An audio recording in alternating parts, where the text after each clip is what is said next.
This sitting is resumed. We shall revert to standing Finance Committee.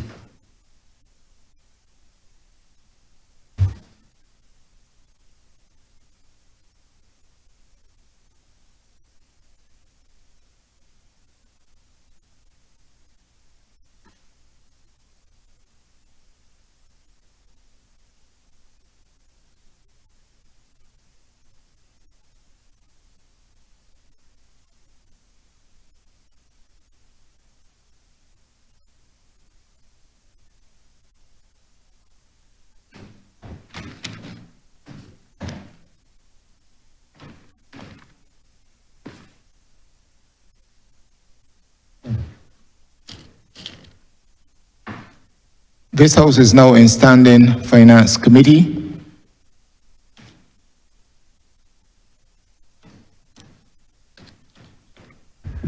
Honourable Member for St. Michael East.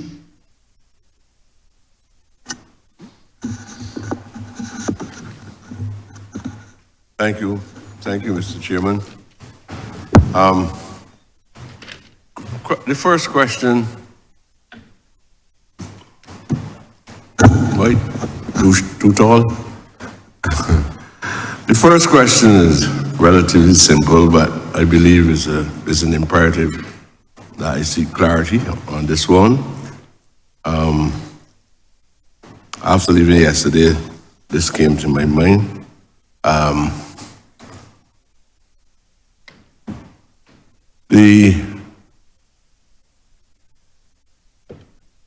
I'm concerned with what is happening in relation to the transition of children who are challenged or disabled being fully engaged in the educational system. Do we have the required mechanisms to determine these children that possess the academic capacity to be able to function within the standard school system? Do we have any scientific evidence to do this? There's so many disabled people that I know, and one of the major challenges that they have is they don't have the opportunity to go into certain schools in the country, and as a consequence, it is unlikely that they would ever be qualified to even enter into the workforce. Do we have any kind of scientific assessments or surveys that we can point to so that we can apply this new deal, this new idea that will help to facilitate or challenge children?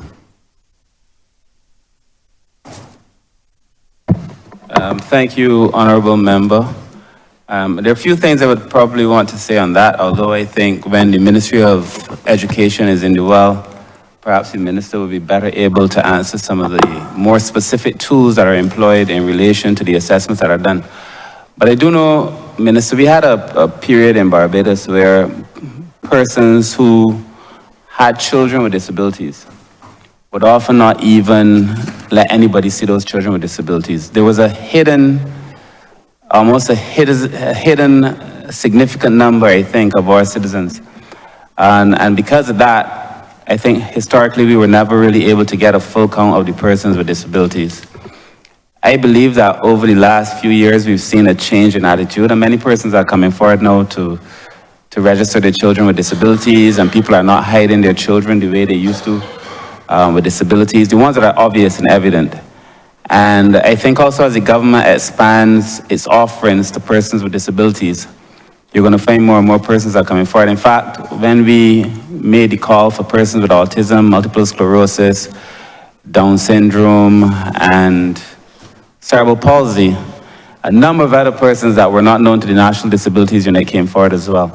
So I think once we start to make offerings available, people will come forward. The challenge is that a lot of these cognitive disabilities, the ones that are not quite overt, are not easy to assess from people who are not trained.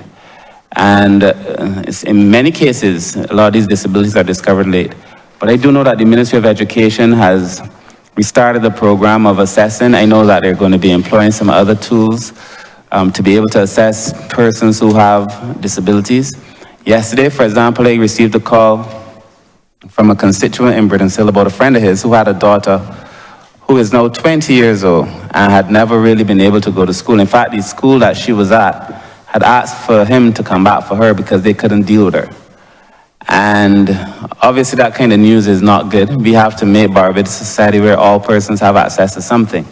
Now realistically, there are going to be some persons whose disability is going to make them very difficult to go through the school process. Some children are so severely disabled, but what we have to be able to do in that case is offer care, a significant amount of care that would allow us to care for those children, even though they may not be able to be assessed for school. And then I also think in relation to the non-contributory pensions and other things that we're offering, just to be able to offer support for the parents, respite for the parents and those things. But we made a public appeal for persons with disabilities to come forward to be registered.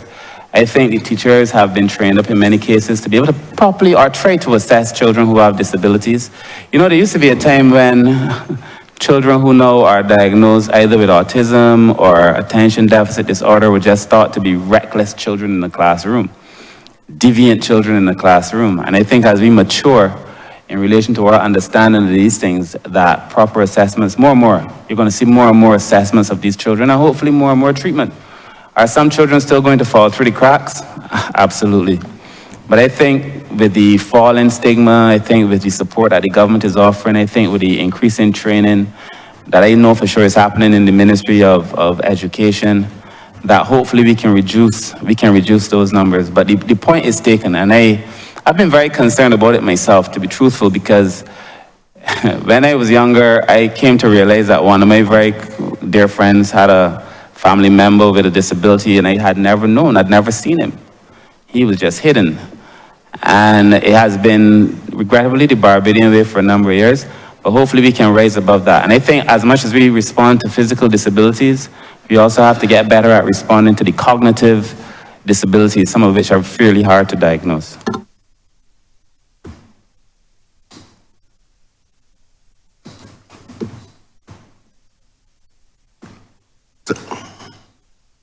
I just read on your guidance, sir.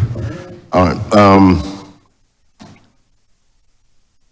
I'm just hoping that, I just want to make a short comment. I'm just hoping that the disability unit would take the initial step in working closely with the Ministry of Education to address this issue. My view is that we're building an egalitarian society and we want to give opportunities to all people as long as they have the capacity to relate to the specific demands of the society itself. I am well aware of children who actually did classes outside of the mainstream education system by the government. And some of these children even excel in CXCs and so on, but they never really was comfortable within the present educational environment. My second question is in relation to Mangrove, the Mangrove farm project. That is land belongs to the Barbados Workers Union. The Workers Union working in collaboration with the state. That agreement existed for decades. And I happened to hear during these discussions, reference was made to it as though it is something new. In other words, the ideas are almost vicarious to the actions of the office. And there is a major what do you call that? A zone, a buffer zone that is too wide, and it takes 10 years plus in order to translate ideas into action. So I want to know what it is that we're doing and what is responsible for the dragging of the feet of the disability unit in terms of ensuring that this arrangement that we made with the union over a decade ago, what is happening at present? How can we actualize this effort?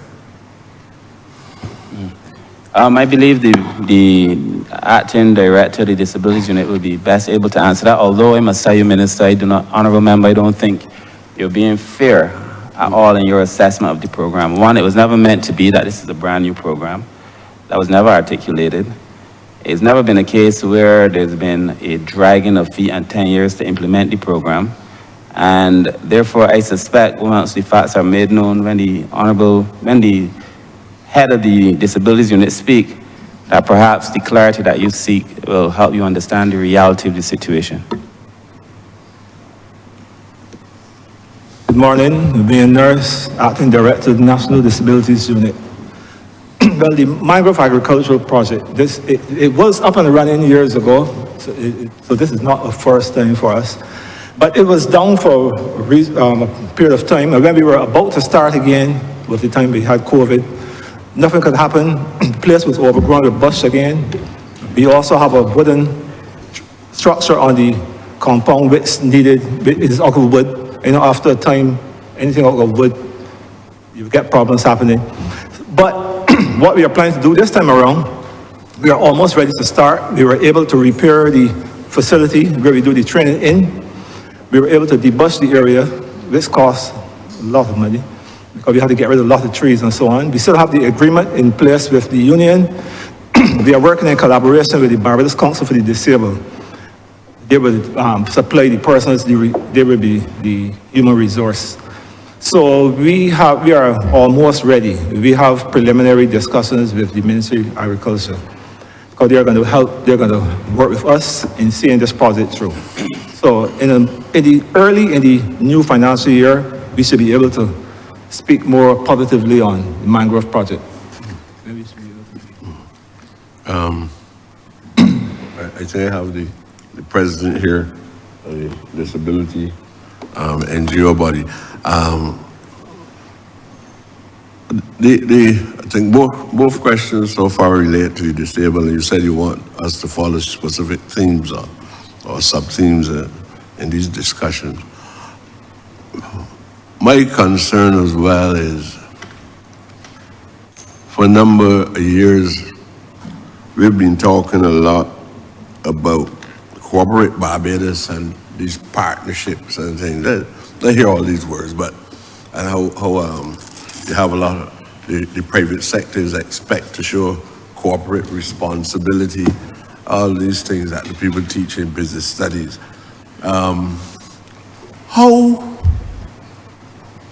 How is the private sector responding to the proposals to reconstruct some of the facilities in Bridgetown in order to facilitate the disabled community? There were problems with doors. I know there were problems with ramps. I would expect them also to have the adequate modern appliances. I am not seeing the revolutionary changes with all the work being done and the preparatory work being done to bring about a revolutionary change to the lives of the disabled community. I'm not seeing it manifested itself in numbers around the city. And I know that the disabled community was complaining. Some of them said to me once. They never saw the garrison, Savannah. Some never had an opportunity to come into town. All that was required. Nobody required magic. The concepts were expressed in here. Policies are expressed in here.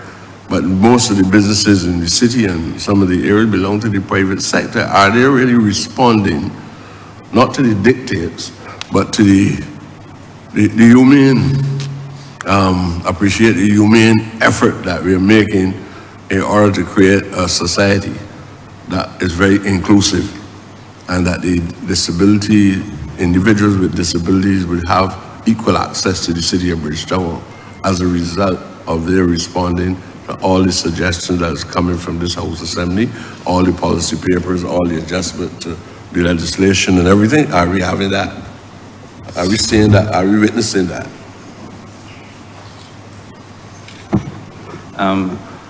Honourable Member, I thank you for the question. The truth is that we've been engaging the private sector over the last few years and almost all the things we're doing in the social space. The almost unnatural relationship between those whose business is capital, in the capital space, and those of us who have a more social orientation is well documented, and I don't think I have to try to articulate it here. But I would say that we actually enjoy a very good relationship with the private sector. And I say so because on all the major pieces of legislation that we have had, we've actually had consultations with members of the private sector. Now, there are some private sector entities, there's an association, and like any other association, there are individuals within the association who are less likely to follow what the association thinks may be the best way forward. But in relation to the business meetings we've had, we've met with the private sector when we were doing the disabilities legislation. We've met with the private sector associations when we were discussing the One Family project. I mean, we've met with them on many occasions, and the response has always been they've showed up, they've contributed to many of the meetings and so on. The situation in Bridgetown, not only in Bridgetown, the situation in Barbados, all over Barbados, Bridgetown, rural Barbados, private sector, public sector, is that our buildings are really not disabled friendly. Our streets are not even able-bodied friendly. A lot of these sidewalks for years in Bridgetown, for years, have been in the state where you could barely walk on them because of the way we set those grills, in some cases, beneath the level of the sidewalk. Some of the sidewalks have abrupt endings and so on, but I do know that the government made the decision for us to be able to fix all of those sidewalks in town and to make Bridgetown disabled friendly. This is going to take a while. The other thing is that in the legislation we spoke about, while we didn't get the quota in the legislation, we spoke about using the legislation, giving persons, I think, 3 years to be able to rectify a lot of their buildings, except in circumstances where those amendments to the buildings could not possibly be done. So I anticipate that you're going to see some changes in Bridgetown as well as all over Barbados eventually. I think in this case, the revolution, or probably better said evolution, is going to be gradual. And because these things come at an extreme cost, and I think it would be unreasonable for us to say that we've passed this legislation or that the country is gaining a more conscious appreciation for including persons with disabilities, and we do not recognize that these things come at significant cost. So we have now been in the process of hiring an auditor of sorts to be able to go around and assess all of the buildings, and we should have that finalized very soon. They're going to assess the public spaces, they're going to give us feedback on the private sector spaces so that we know these are the things that need to be done. And we weren't only talking about the physical disabilities, we're talking about putting in place signals for persons to see, for persons who are deaf or hard of hearing, and things for people to hear, for persons who are blind, and those things to make sure that we have the buildings ready. I have a view that voluntary compliance is always better than malicious compliance, and that takes conversation, it takes time. I look forward, maybe in another year from now, when we ask this question again, I suspect the question will be asked of me again in a year. Have we made progress given that we've passed the policy? Have we made progress given that we've passed the legislation? Have we made progress given that we've started a lot of these conversations? I would hope to be in a position to say that we've made some progress. The other day we did a walk through town for the Multiple Sclerosis Society. We did a walk. And when we got to the road leading up to the roundabout, just after St. Ambrose School, I can't remember what that road is properly called, but the road is extremely rough. Extremely rough. And I think it's deliberately rough so that vehicles do not skid out in the corner. And as we walked the road, when we got to the top, the president of the Multiple Sclerosis Society, who was in a chair, said to me that by tonight she's going to be in extreme pain because of the roughness of the road. Now, most of us who were able-bodied didn't think of it. People in vehicles are grateful for it. But we built out to give one set of persons an advantage, which regrettably was a disadvantage to another group. And I just think when we plan out going forward, as opposed to waiting until after the fact, as we plan out our roads, we have to involve persons with disabilities. As we plan out our schools, persons with disabilities. Our business, persons with disabilities. We've also said to the National Disabilities Unit that I feel the time has come for them to step up what they do in terms of surveillance, in terms of implementing what the requirements of the bill. I mean, the truth is they only have 2 social workers, but I think it has to become a case where persons with disabilities need to know that they have an agency that they can go to that will make sure that their issues are heard and addressed. And I suspect with the way we've designed the social empowerment agency, that they will find in that social empowerment agency they have a voice. If you also look at the legislation, we have now put in place a tribunal in that social empowerment agency where persons could come forward and say, look, I feel like I'm being discriminated against. And the social empowerment agency, if they're not satisfied with that, they can then go to the High Court. But we've just put in place systems for persons to be able to express their dissatisfaction and for those things to be corrected. So I anticipate that it's not going to happen overnight, but I am thankful for the conversations that we have been having. I believe that in the next 3 years, because the legislation is clear, we're going to see a significant turnaround in a number of these things. And that perhaps when next we have this conversation, we can speak specifically to the buildings, the names of those buildings, to roads, the names of those roads, and so on.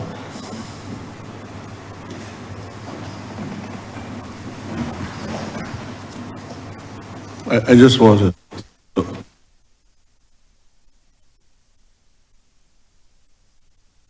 if you to go out there that I am suggesting anything called malicious complaints, which sound contradictory to me, but as against what is called social gradualism, not suggesting that at all. But I believe that sometimes the state has to be a little more assertive in making sure that action is taken. Sometimes gradualism means no more than conformity. And I'm just asking that we take some action and we monitor, and we also do everything that we can without being malicious in our actions. And even evolutionary, sometimes you can't wait on evolutionary development. You have to apply yourself quickly, as you say it, especially in a country where capitalists dominates the economy. And Bridgetown is a great example of that.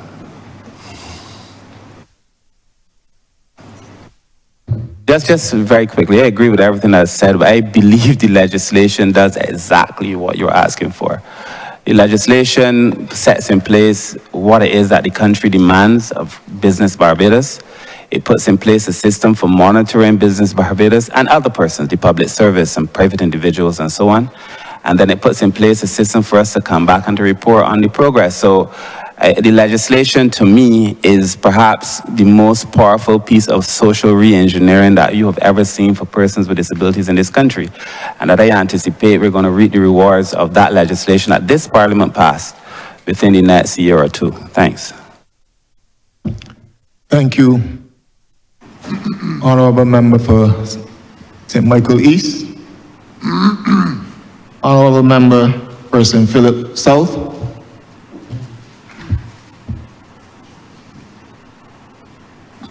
Thank you, Chair.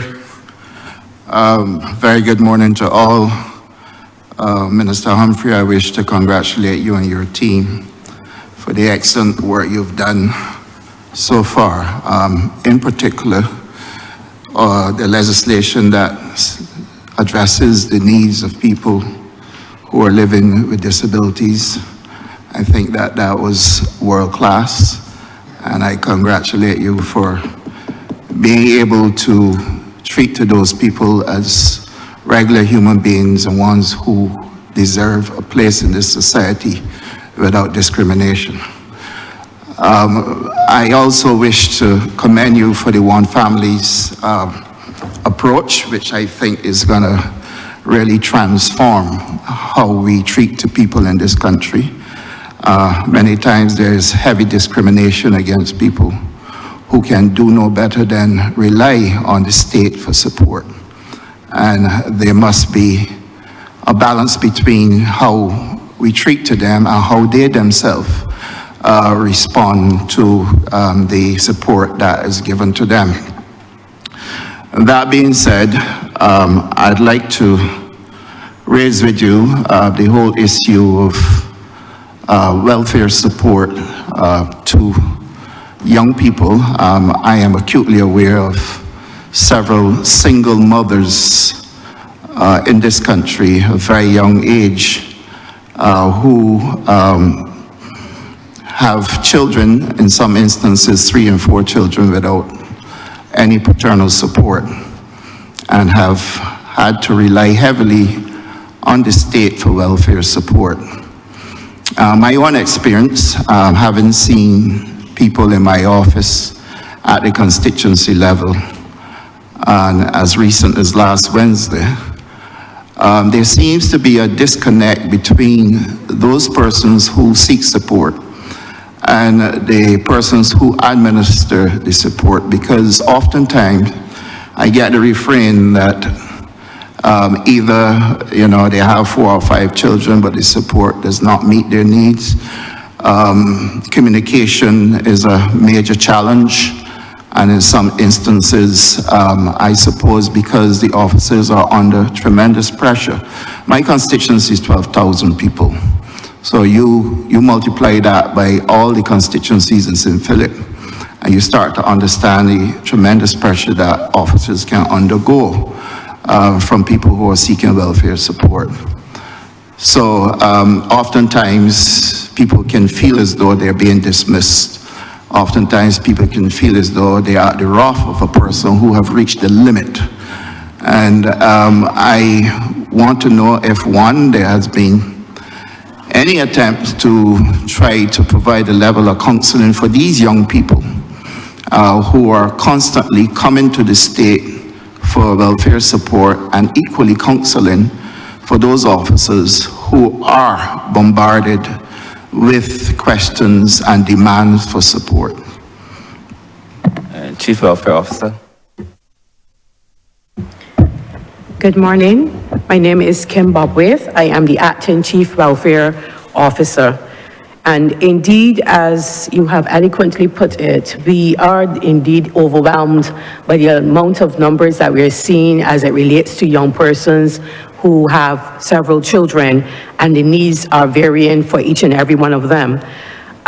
It is our desire under the Social Empowerment Agency to have a transformation and empowerment directorate, which will then begin to seek to address some of these issues in a transformative way, where is that we will be able to collate a lot of the information regarding some of these young persons to see what their needs are, and then be able to unfold better programming to assist some of these young persons, whether it is in parenting skills, whether it is returning back to school to gain the various skill sets, whether it is attending to working better with TVEC, our Barbados Vocational Training Board, in terms of getting those individual skills, as well as any counseling needs that will come up that they may need to be able to find that forum to work through. In addition, we will continue with the training as it relates to the officers who are overwhelmed, who are burnt out, and continue to build out through the new HR section that will cater to a lot in terms of the self-care, and working with those officers and workers that are on the ground consistently being bombarded with some of the work that they usually take home in order to address some of the needs of the individual. So going forward, there definitely will be a twofold approach in terms of addressing these issues. Thanks for your answer. Being one who have lived my entire life having to go through the rigors of delivering customer service, and having to put myself in a place where I understand people's feelings over mine in order that I may win their support. I wish to draw your attention to the old adage, whilst the grass is growing, the horse is starving. And many of these people, who I am sure perhaps have a big misunderstanding of the concept of welfare support. These people really and truly cannot afford to make ends meet. And at points in times, they're taken off welfare support. During that period that they're off welfare support, they become an absolute burden to family, to society, to friends, to communities. And I'm wondering if anything can be done to do a deeper needs assessment before some of these people are taken off welfare. And what is the approach to that? Again, one of the ways in which we're, in terms of moving forward under the Social Empowerment Agency, is to, with the advance of even more staff, we're able to critically assess all the areas.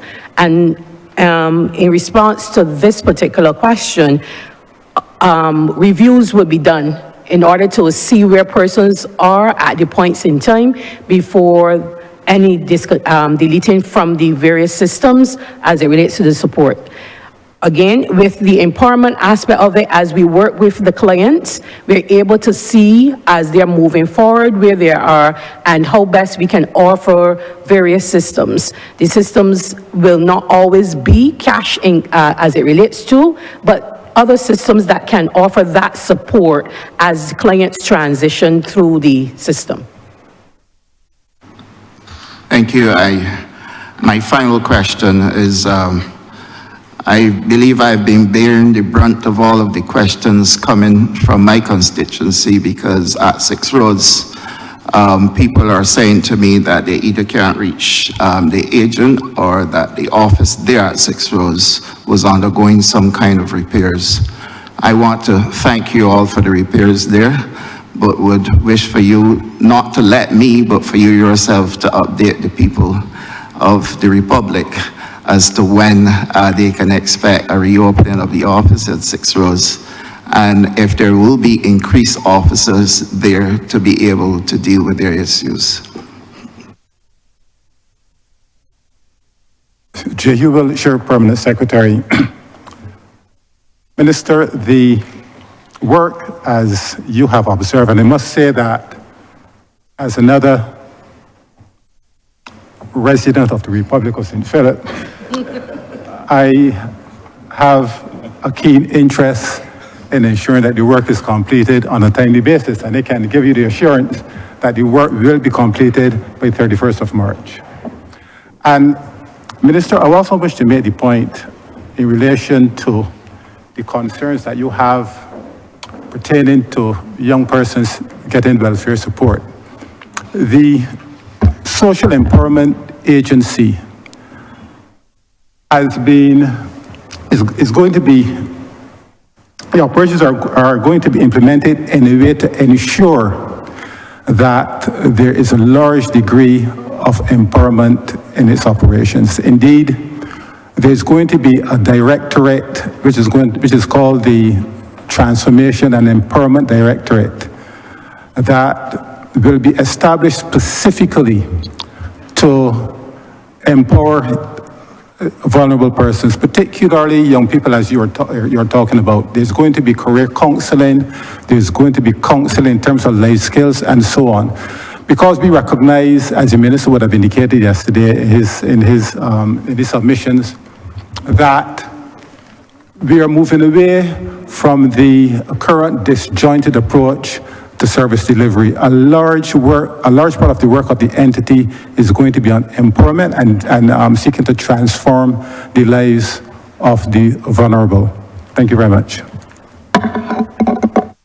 Just quickly too on that question, I feel like I need to clarify this, although it may be an unpopular opinion and position, but just to be sure, not everyone who applies for welfare is going to get it.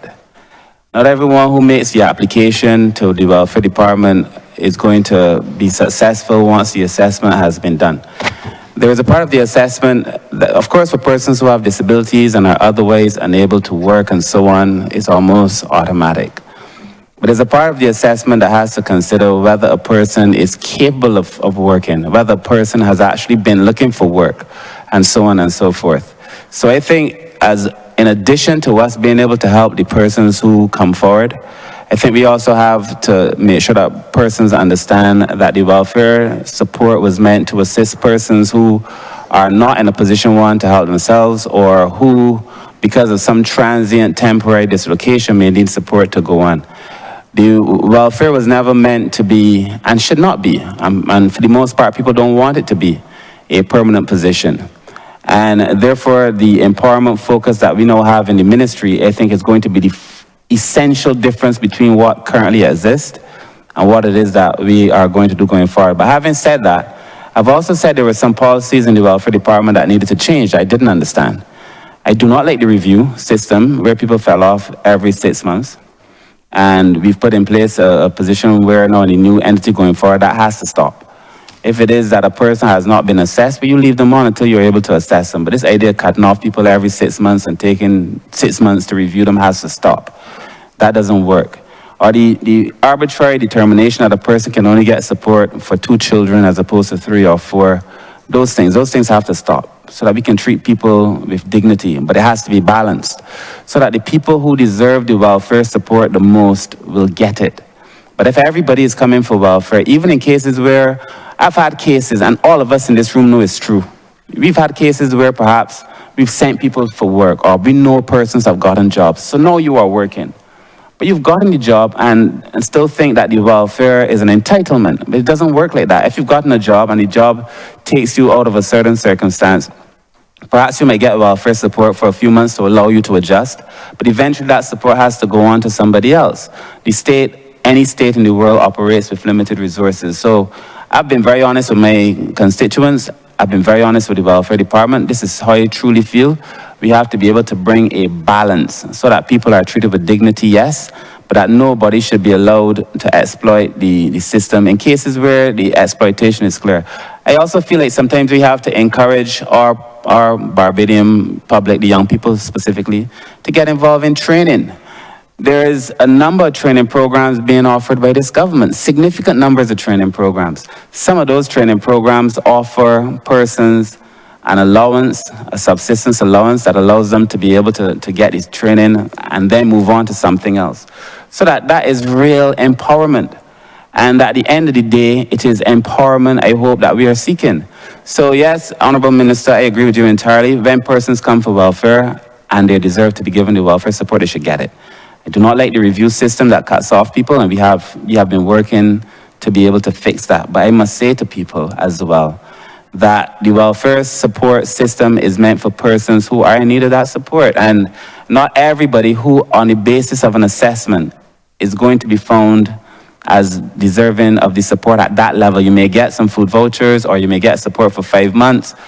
But if your circumstances have changed, then you could anticipate something else. I also saw it with rent payments. You might put some person up for rent for a few months. You get allocations for a few months. You're in this house for 6 months or so on. You agree in the beginning to the 6 months. We've had cases, I saw one in the newspaper front page. These persons are being evicted by the government. The agreement was made that you come and you stay for a few months. Both persons at the time in the household were now working. Both persons in a position, when you look at the combined income, to pay the rent, but refusing to pay the rent because the government has said they were going to pay for a few months. So when the 6 months was ended, persons refused to then say that they're going to take up that responsibility. So there has to be a balance, and there has to be a fairness, both to the state and the taxpayers, because it's not nobody's money but the taxpayers' money, to the taxpayers of Barbados, as well as to the persons who are seeking to get the support from the state. Thank you. Thank you, Honourable Minister. Honourable Member for St. Andrew.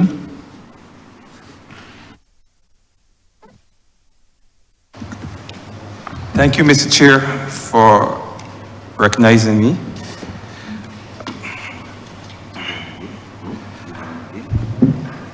Over the years, we have seen the collaboration certainly between the Ministry of Education and your ministry. We have seen the interventions, certainly from the Child Care Board. In fact, I think many Barbadians still believe that the Child Care Board falls under the Ministry of Education because of the close, the way they work over the years. We've seen those interventions and we've seen the benefits of those interventions.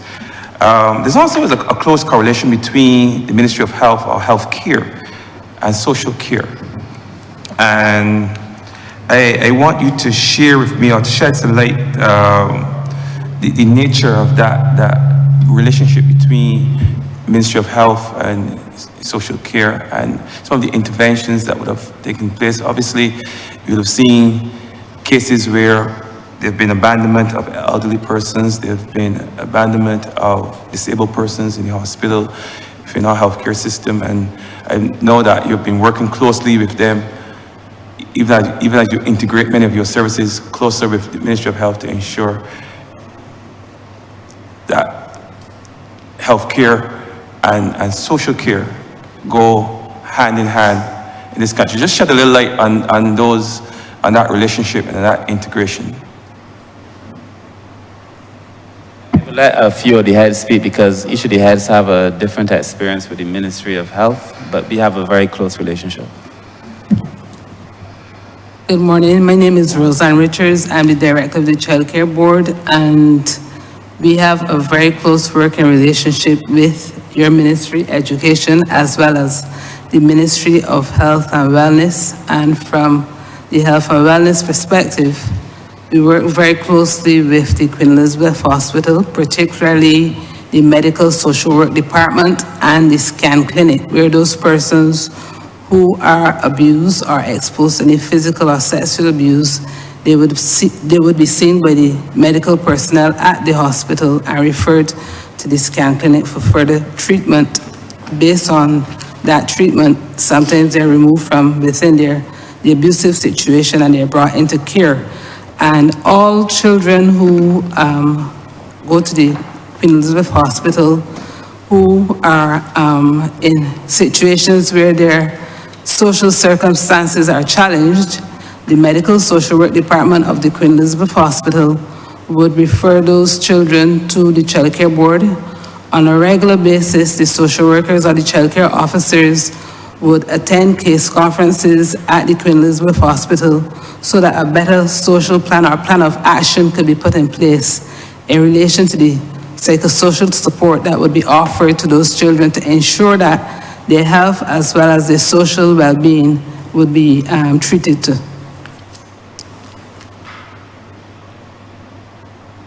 Nicole Daniel, Social Development Project Manager for the One Family Program.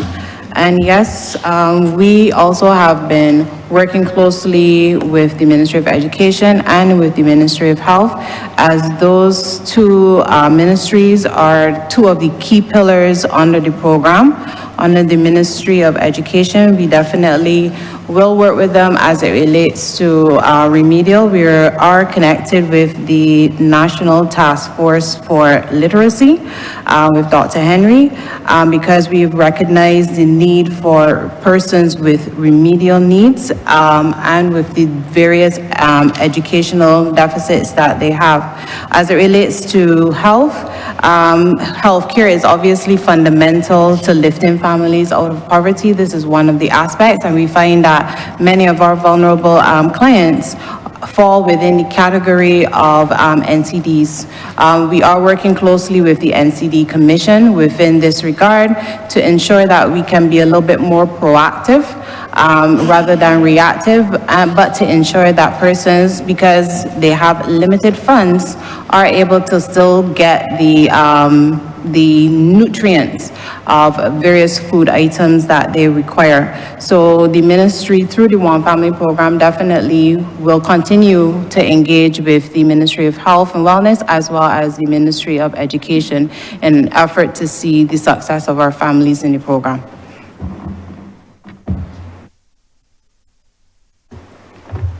Good morning again. With the Welfare Department, we are always in collaboration with the Ministry of Education as it relates to the waiving of petty and textbooks fees for children returning back to school during the summer periods, basically, as well as with the Ministry of Health and Wellness in terms of working with the polyclinics, the psychiatric hospital, geriatric hospitals.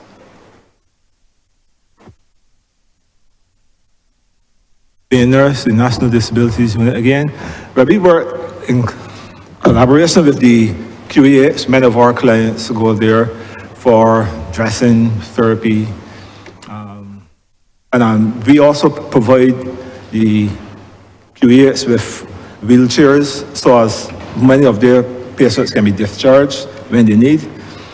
And the Ministry of Health and Wellness has contacted us to see how we can work together as a team to help those persons with disabilities as well.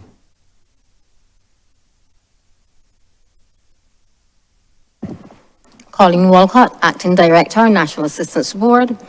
So the Ministry of Health and Health Care Services is a very critical stakeholder in the provision of services for the older population. Actually, health and health systems are one of the priority areas in the national policy for aging for older persons. In terms of direct services, we do have a very, very close relationship with the geriatric hospital for those persons seeking institutional care, and therefore there's a lot of referrals and collaboration between the social workers. Our residential and transitional facilities are located in communities. Those beneficiaries also have healthcare needs, and therefore there's a coordination of services and intervention with the services of the Ministry of Health, the polyclinics, the community nurses. They play a very, very critical role in delivering services to our beneficiaries. Also in terms of our homeless population, many of whom have mental health challenges or mental health issues. The relationship and the treatment through the psychiatric hospital. And again, this all goes down to coordination of services through the social work department.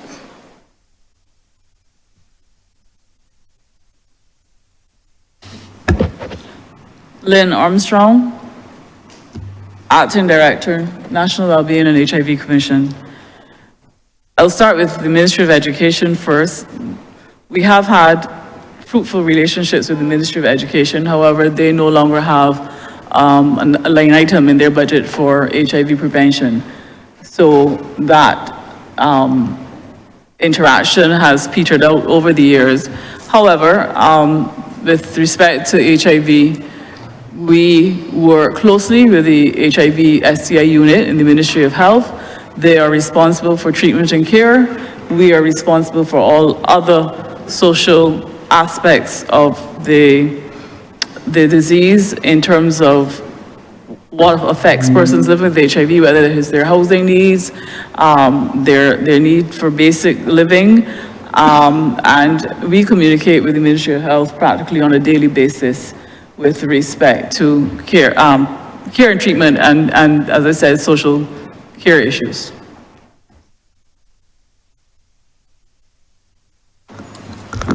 Good morning, Chair. William Warner, Director, Group Gender Affairs.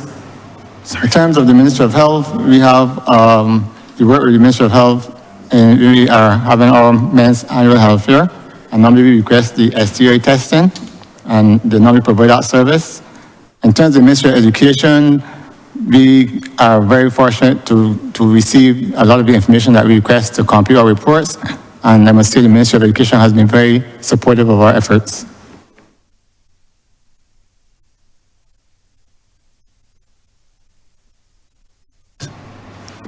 Thank you. Thank you for your response. My next question pretty much flows from the first one in terms of the quality of care.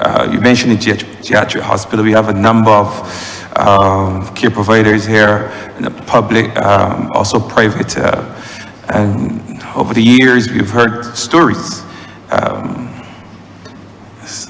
Some of those stories very concerning, certainly in our various homes, various care providers. Tell me what measures are being put in place to ensure a quality of service, a quality of care, maintain that high quality of care right across both the public and private care providers. I will begin and then the director can add. Just for clarity, neither the geriatric hospital or the private nursing homes fall under this ministry. Those are all under the Ministry of Health. So just for clarity on that point. The new legislation, though, that we propose for elderly persons, we've almost inserted after consultations with the Ministry of Health. We've inserted ourselves in that process. So we now have etched out a role for the Social Empowerment Agency in relation to overlooking and overseeing those entities. I just wanted to clarify that as it stands under legislation, it's really the Ministry of Health that manages and monitors both of those institutions. But I would like the director of the National Assistance Board add. So one of the primary goals of the National Assistance Board really is to promote aging in place and to negate really the need for institutional care. Our work is guided every year by improving our delivery of services and the quality of care. About 2 years back, we would have had a client satisfaction survey where with a reputable researcher from the University of West Indies, where we got feedback from clients as it relates to our services. There were some gaps and there were some deficits in terms of access and the needs, some of the needs that we were meeting. So at that time, we did not have a nurse, we did not have a physiotherapist. So we responded to those needs because obviously it's a growing population. It's no longer about coming into their home and doing activities of daily living. People have other needs and you need to treat to them holistically. So we would have had that review, independent review.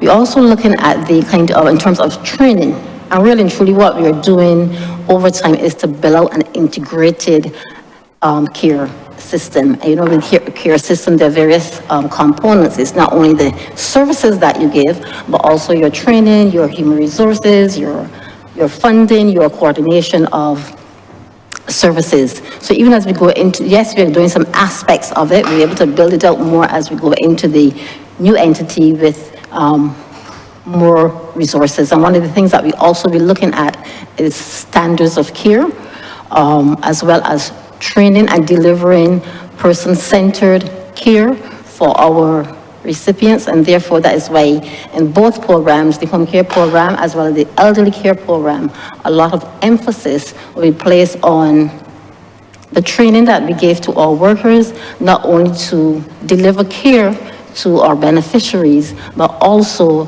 to deliver care for themselves, because people, to get them to engage in self-care and really to communicate to them that they're a valued resource, and therefore people who are cared for and who feel that they're cared for and valued can then go out and give person-centered care and quality care.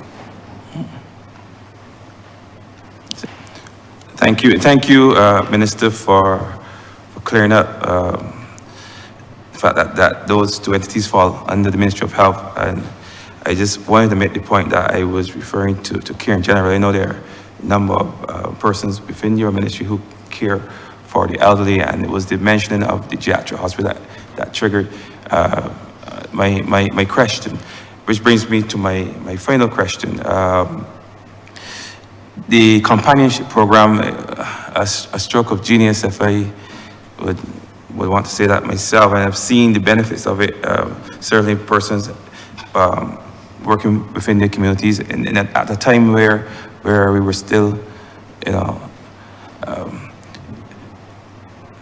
especially during COVID, you saw the benefits of having persons close by to assist family members and so on, to assist with the care. And this program, it drew on historical relationships within communities, where we know how we all grew up in our communities, where members of the family, members of the community took care of people within their community, of people within their family unit. My question is, going forward, and I'm sure that there are a number of persons who would want to know this. I have every confidence that the program will continue, but are there anything in the pipeline that takes into consideration in terms of providing this level of care? Any cultural developments or any recent research that would guide the development of any new programs similar in scope to the companionship program that we can look forward in coming out of this ministry? Or even an expansion of the existing program? Thank you, Honourable Member. If you look at our estimates again, we have, there's a program we deal with the National Assistance Board on one hand, and then we had Elder and Family Services, which we separated, and there's Elder Services. And the member for St. Thomas has done a number of wonderful initiatives, which she would probably be best able to articulate in relation to assisting elderly persons. I know we spoke of mentorship, bringing what I think is called a granddaddy program, where we bring older men, particularly, to be able to interact with some younger children. Of course, after we've done the necessary vetting, which is also something I should say in relation to the one family. When we associate families with persons who are in vulnerable circumstances, there's a period and a process of vetting to make sure that, we put the right persons in place. And a number of other initiatives. I think mentorship is going to be a major part of it. But more importantly, I think we've had to sit back and review the companionship program and to ask ourselves if the version of the companionship program that we've put in place during COVID is necessarily the best version of that program as we go forward. And so we've asked the director of the National Assistance Board and the coordinator of the program, without any real direction from us, to just do a review of that exercise. And I anticipate that in the next few weeks, we're going to have a detailed review of the companionship program, and we would make the necessary adjustments going forward. Like you, I think the companionship program has been met with tremendous support from Barbadians. As I said yesterday, there are a number of older people who are now in a position where they feel better for having someone come and speak to them. Just about a month ago, I was in my constituency with my personal assistant, and we visited one of our older residents, and she just said, the only thing she wanted was for someone to come and spend time with her during the day. That was all she wanted. She said, if I could just get someone come and spend a little time with me, I'd be very happy. And so we know that loneliness is associated in many cases with other age-associated illnesses. And if we can break the cycle of loneliness, then we have put ourselves in a better position where we reduce the impact on older persons. We also reduce the cost of the state and so on, which are supplementary benefits. But the main benefit is that if we're able to do that, then we are able to reduce the burden that many older people face alone.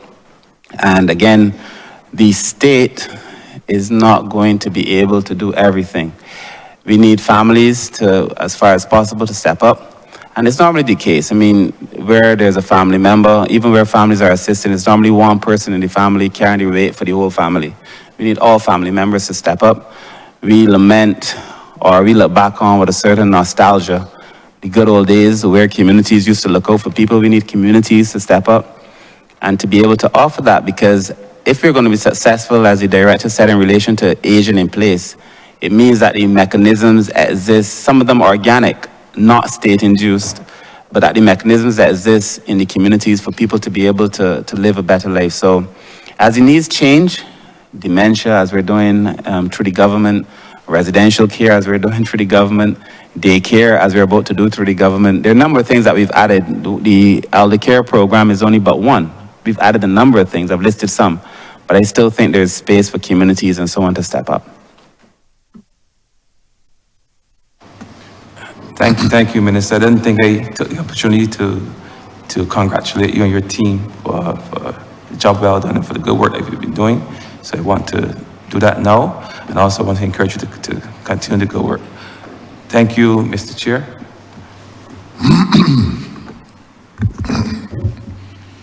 Thank you, Honourable Member for St. Andrew. I see the opposition leader is clearing his throat, but we are coming to you next as scheduled. Honourable Leader of the Opposition. I'm obliged to you, sir. And let me say to the Honourable Minister that it is not my purpose, nor does it derive from my office to join in the self-congratulation that is transpiring between the Minister and the members of the government. My role is fundamentally different here, as always, and I intend to abide by the prescription of the office that I hold. Unless the public or any of us should forget, this exercise is about the spending of monies, vast amounts of monies that belong to the public. And let us keep it very simple. I've heard the philosophical treatises and so on, but I propose to ask some very simple questions, and I believe the answers to these simple questions are also simple answers. As I've said, this exercise is about the taxpayers' money, how the taxpayers' money has been spent, and how this government proposes over the next year to spend the money not belonging to the government, but belonging to the people of Barbados. Now, I beg your pardon? Oh, I'm sorry. No judicial deafness if they interrupt me, I can answer. Now, in that spirit and with that content and intent, I want to remind the Honourable Minister and the Honourable Member for St. Michael's South that last year, during this exercise, we were told that a particular organization, and I will let it remain nameless for the time being, was paid $500,000 of the money belonging to the taxpayers of this country. And this year we have heard that that payment of $500,000 was in the nature of, and I quote, an experiment. Now, however I feel about it, I believe that the public is due some deeper explanation as to the payment of this experiment. It's a rather expensive experiment, paid to, for all intents and purposes, one individual. $500,000 last year, by way of an experiment. The public is entitled to know how much that entity, I will depart from the language now of individual, that entity is being paid this year, or how much it is proposed to pay to that entity this year, having been paid $500,000 last year as an experiment. Minister, please tell the public how much is proposed to be paid to this entity this year in pursuit of the similar work that he was supposed to have done last year. That's my very simple question. The answer is simple. No philosophy here. Simple numbers. $500,000 experiment last year. Tell the public how much is being paid to that entity this year, please. Honourable Chair, I do not know that the Leader of the Opposition can tell me how I respond to a question. And therefore, I will respond to the question in a manner that I, Kurt Humphrey, Minister of People Empowerment and Elder Affairs, see fit. First thing. Second thing is, I also appreciate that the Honourable Leader of the Opposition has finally come to the appreciation that these estimates are meant to explore numbers.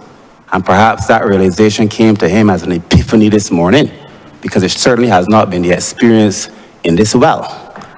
Thirdly, the fact is that this organization to whom he keeps referring, if he wants me to be specific in my response, I would suggest that he be more specific in his question.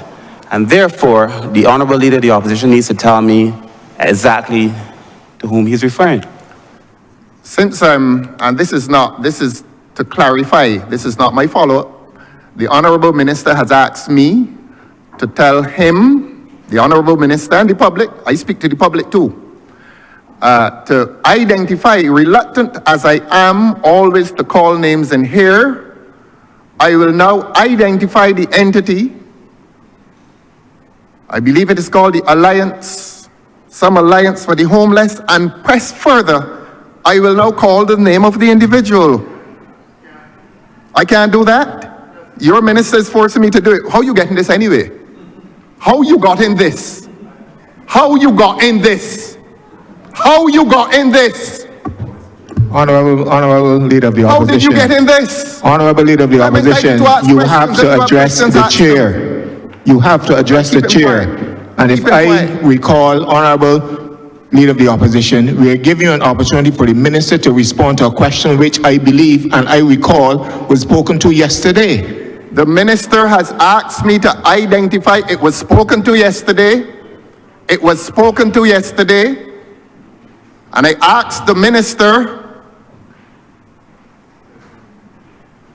did not ask the Minister yesterday about how much is being paid this year.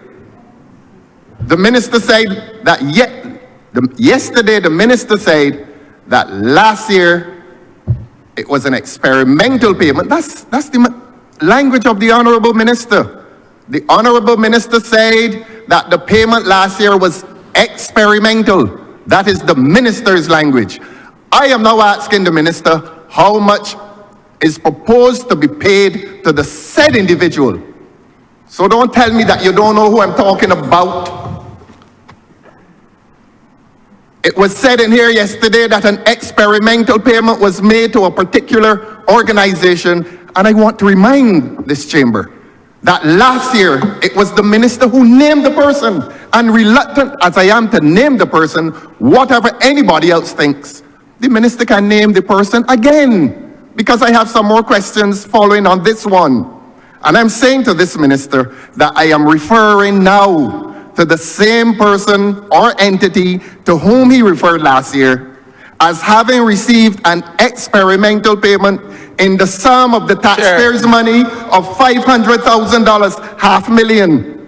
And if $500,000 sounds too bad, I will reduce it to $500,000. And I'm saying to this Minister that this Minister told the public of this country. Chair, this has to be a question, with all due respect. Yes, it is a question, and I'm entitled to finish it. My three minutes have not expired. I'm saying to this Minister that it was said in here last year that the public spent $500,000 on an entity known as the Alliance for the Homeless, or something of the sort. All I'm asking this year, all I'm asking today, as I'm entitled to ask, how much of the taxpayers' money is going to be paid to that entity / or individual this year? That's all I'm asking. Chair. And I can't tell the Honourable Minister how to answer, but I can say that it's a simple question. And if the answer is complicated, I have the time. And I believe the Chair has the time. And I believe this country has the time, because the country wants to hear now. Sir, at the end of the Honourable Chair. And this has been extremely cordial so far.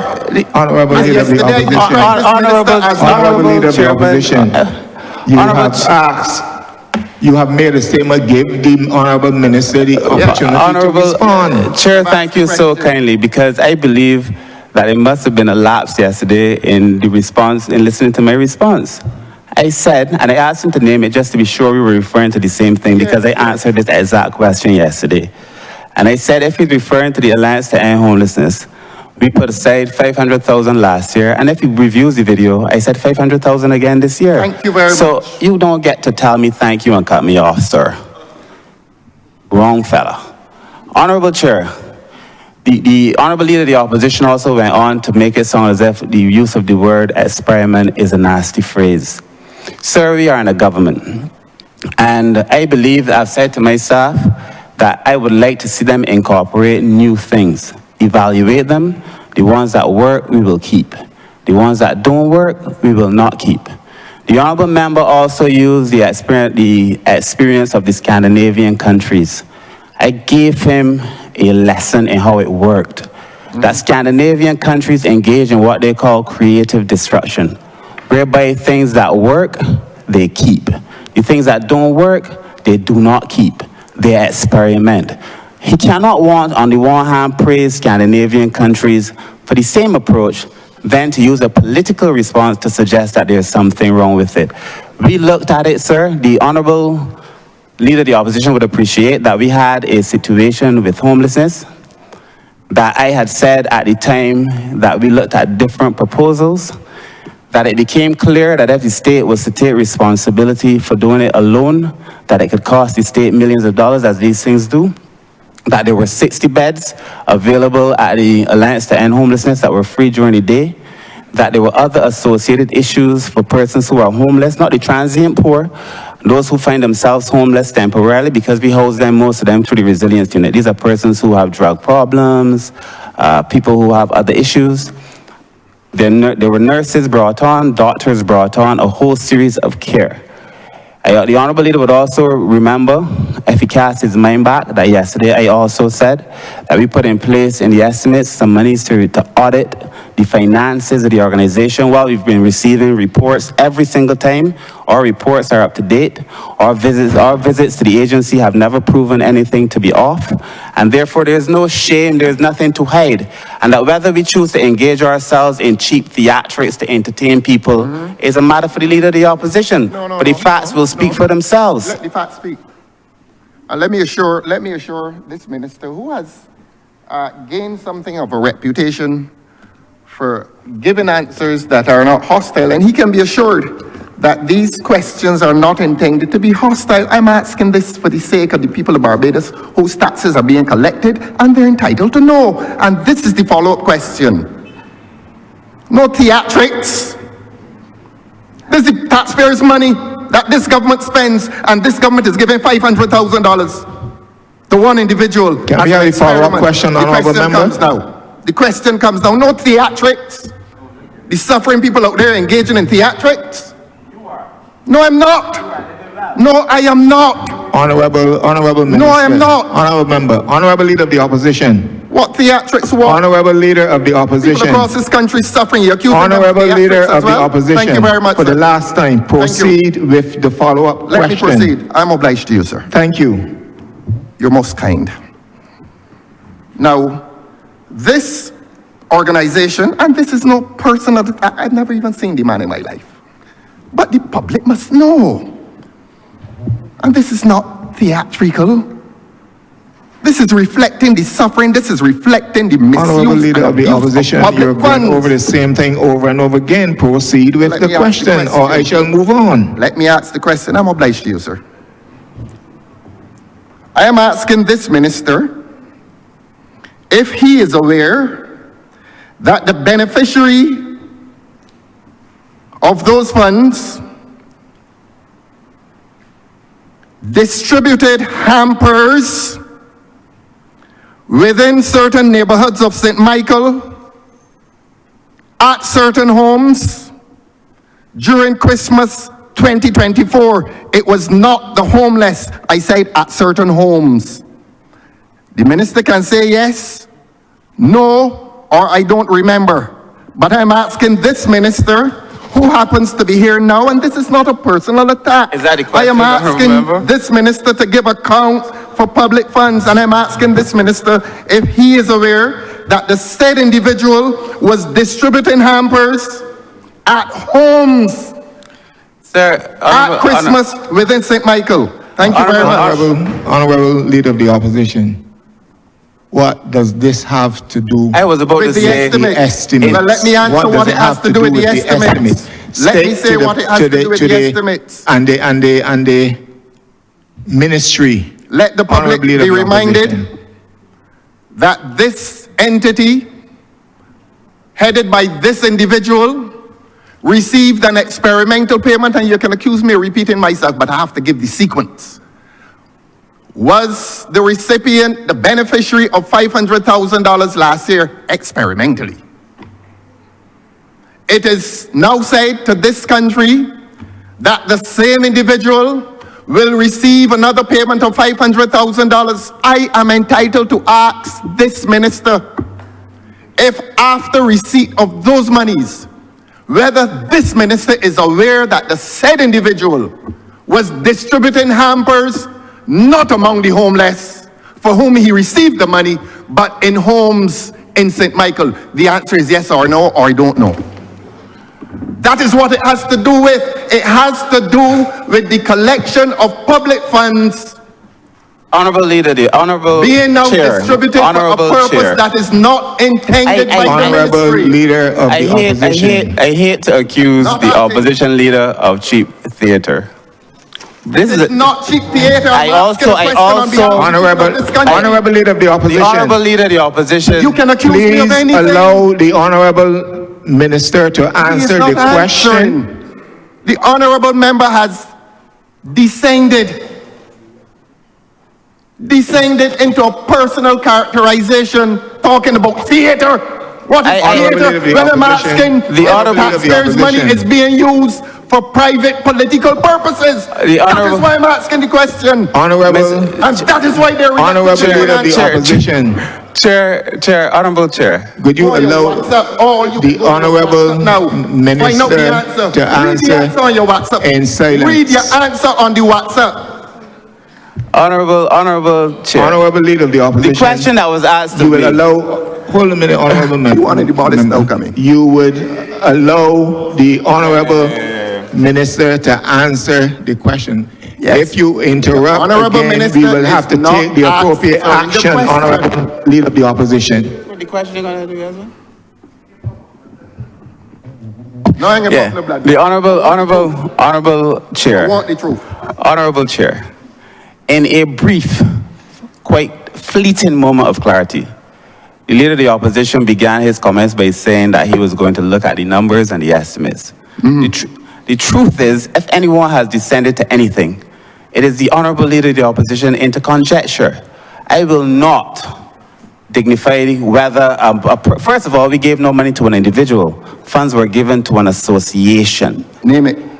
The Alliance to End Homelessness, you named it, I named it yesterday. The Alliance to End Homelessness, we had this conversation Headed by yesterday. Mr. Who? We had this conversation today. I don't know, I care about the Honourable Leader of the Opposition, but I fear at this rate he will not last the day.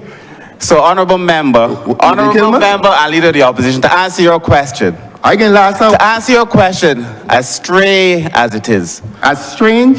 Stray from the facts. Straying from what is before the this public place. wants to know if the man has been using It's not public even funds for to private call purposes. it Honorable Leader of the tangential. Opposition. To call it tangential would be to be generous to the Leader of the Opposition. It's Is not he even using tangential. public monies for private political purposes? Yes or no? No, Honorable Leader of the Opposition.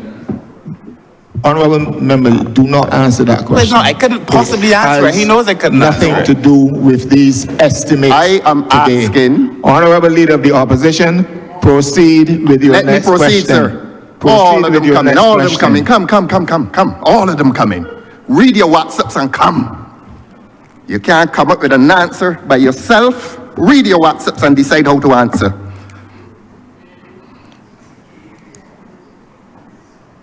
You don't put on a suit, nah? You come here in a bodice every day giving trouble.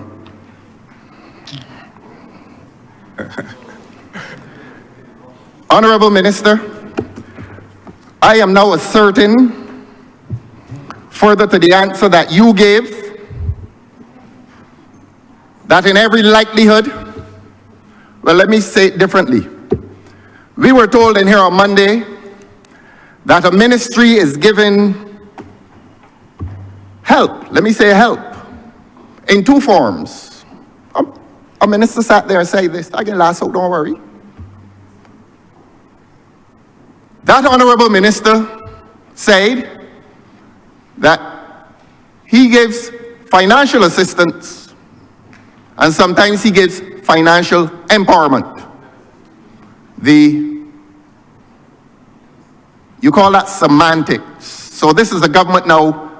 People come to them and ask for financial assistance. They say, no, I think I will give you financial empowerment, whatever that means.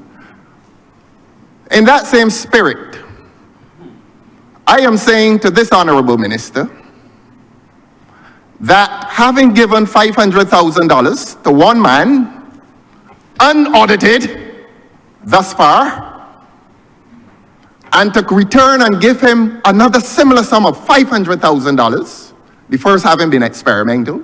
We don't know what is the nature of this one, that I am entitled to, use the word conjecture, I'm not conjecturing.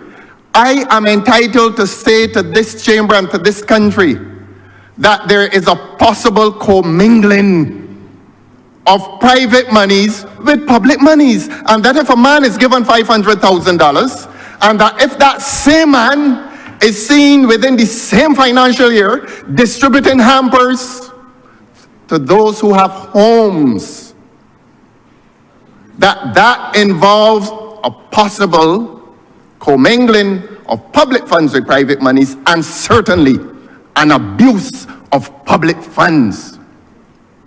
The minister says to us that that is conjecture.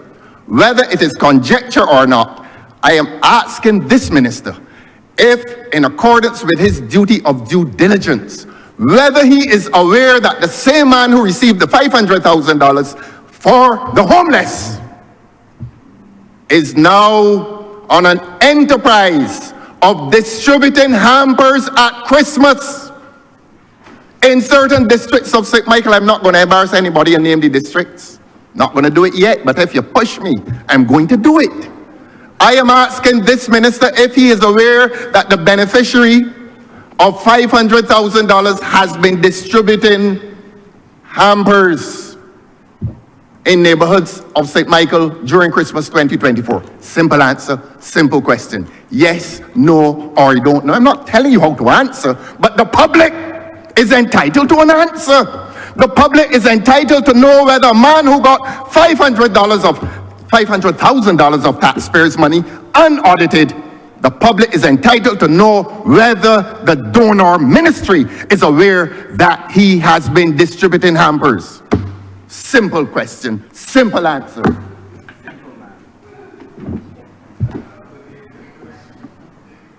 Hey. Next question. I have already Your ruled on this, Honor, Honourable Leader of the Opposition. I've already ruled on this. Yes, I am obliged to you. So it becomes a part of the record of this Parliament that that question is what, sir? I have ruled on the question. Let us move on. And what have you ruled, Your Honor? Move on. What have you ruled, Your Honor? I have instructed the honourable member not to answer this question. On what It does basis, not, on the basis that it has nothing to do with these estimates. Excellent. Good.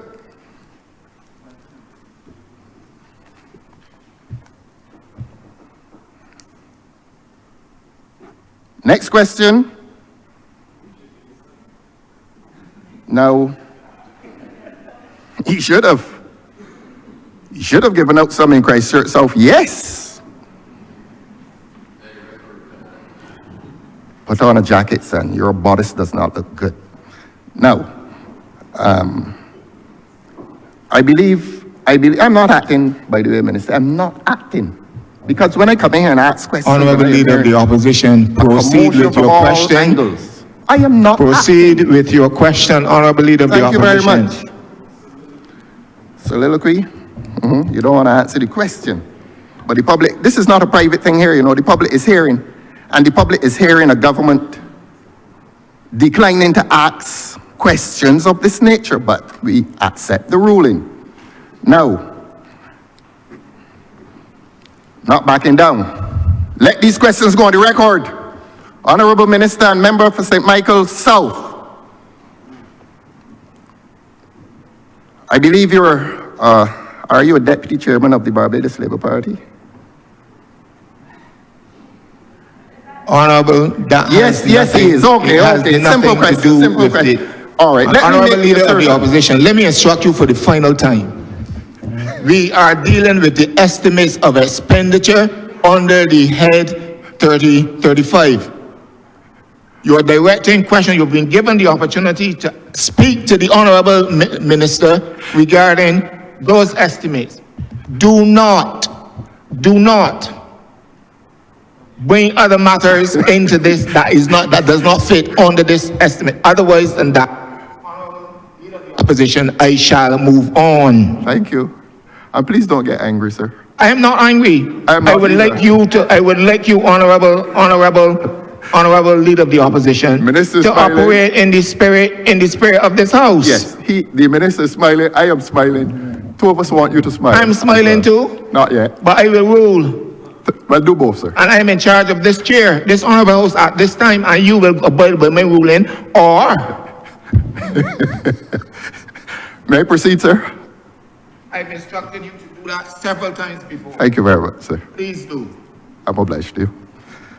Now, I asked the Honourable Minister a question. I will no longer ask, I will no longer interrogate on that particular issue.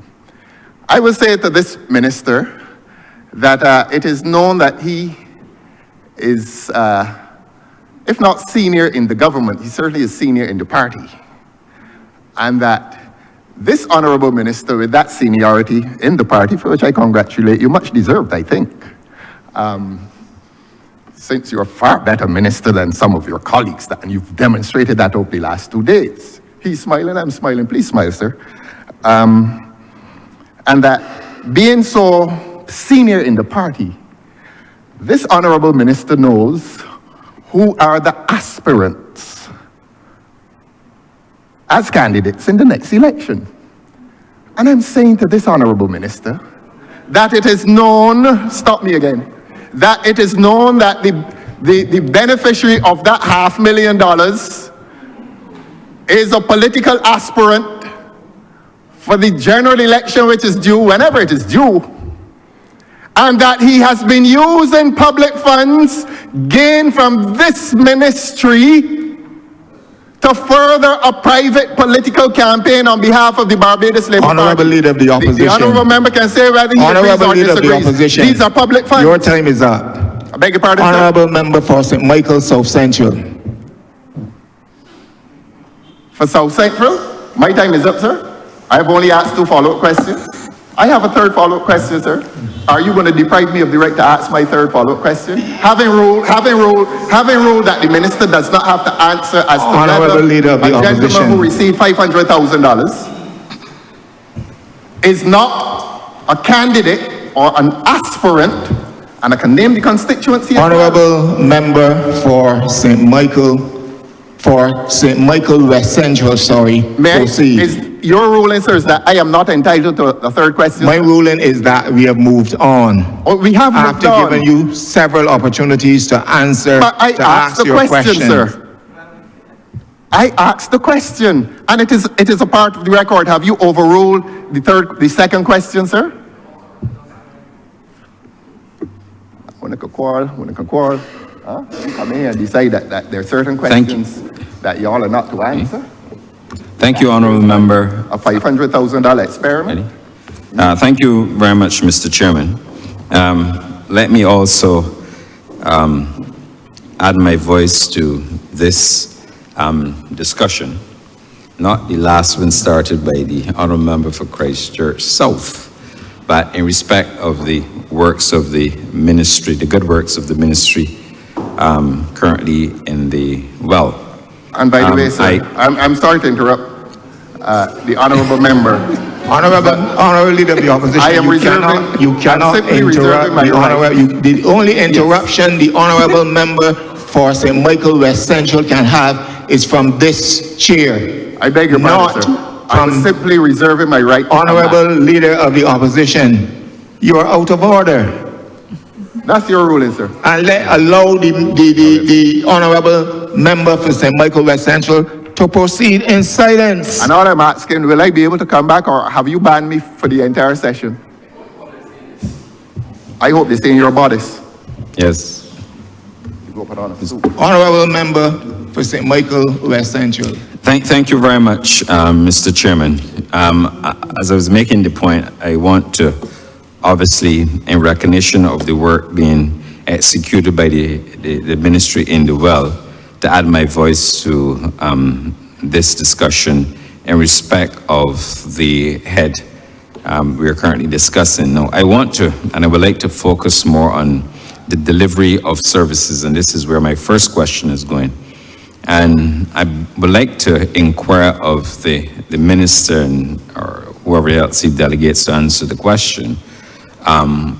What are the key improvement areas we should expect from his ministry in respect to the application of technology?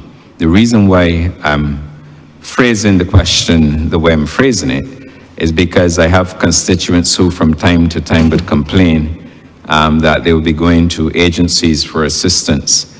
But I'm wondering if at all possible, the minister maybe has done so, given consideration to the application of technology, that is allowing persons through maybe online platform or portal or any other method to apply for various social services in respect of welfare, in this case, which is an issue because oftentimes people may have to go into an office. Elderly care, for example, applications relating to persons who would want to have care for persons within their community. And for example, applications to what we refer to in Barbados as day nurseries. I think certainly that the application of technology could go a long way in improving and delivering services. And I therefore would like to ask the minister, what are some of the plans for the improvement of the delivery of services using technology? That's my first question, sir. Thank you for that question, Minister.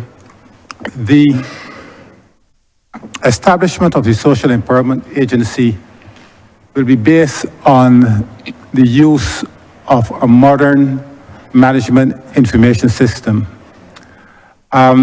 This is going to be a case management system, a central repository of information, which will enable the more efficient... One moment, Mr. PS, speak into the mic. Oh, my apologies. My apologies, Chair. Yeah, as I was saying, it is a modern case management system based on a central repository of information on clients, which is going to ensure a faster processing of applications.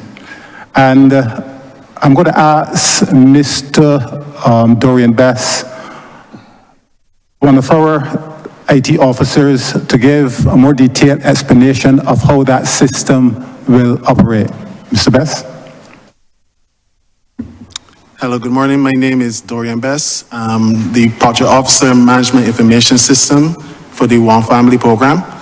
As was mentioned by the PS, we are looking to implement a new system called the Poverty Reduction Utilizing Labor and Social Empowerment, or PULSE for short. This system, as the PS had also alluded to, will be like a central repository of all client information. So in the instances before where you had persons that would be keeping, let's say for instance, the welfare department keeping files on the client, or the National Disabilities Unit keeping files on the same very client, you will now have a repository or a central system that would have all the information of the clients in one place. So when persons come and present themselves to the new Social Empowerment Agency, their information will be there that you can easily provision the services to the clients. So it's no longer a case where you have to be asking for your records at different places. There will be one central system that all persons that are coming to apply for benefits, they will be able to get the services provisioned to them through the different agents, through the different officers at the different agencies and the different satellite offices that will be set up.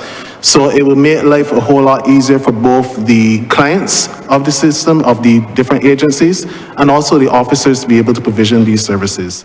Additionally, the uses of technology, we are also looking to, in the near future, implement an online portal where persons can apply for benefits online, where they will no longer have to just present themselves to a bit different agency or wherever the case might be. They can actually just apply for those benefits online. It will be processed within the agencies, and then they will be notified whether they will be given the service or not. So we're looking to have these things streamlined and coming on board sometime in the near future. And if I may, Mr. Chair, I just wish to assure the Minister, because the question was asked yesterday in relation to, I think, if I recall it correctly, the person is dropping off the system.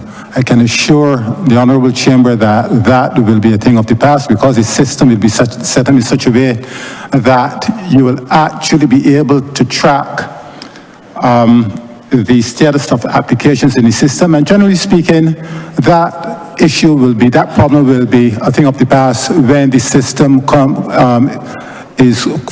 fully on stream, when the entity is launched in early April. Thank you, Mr. Chair.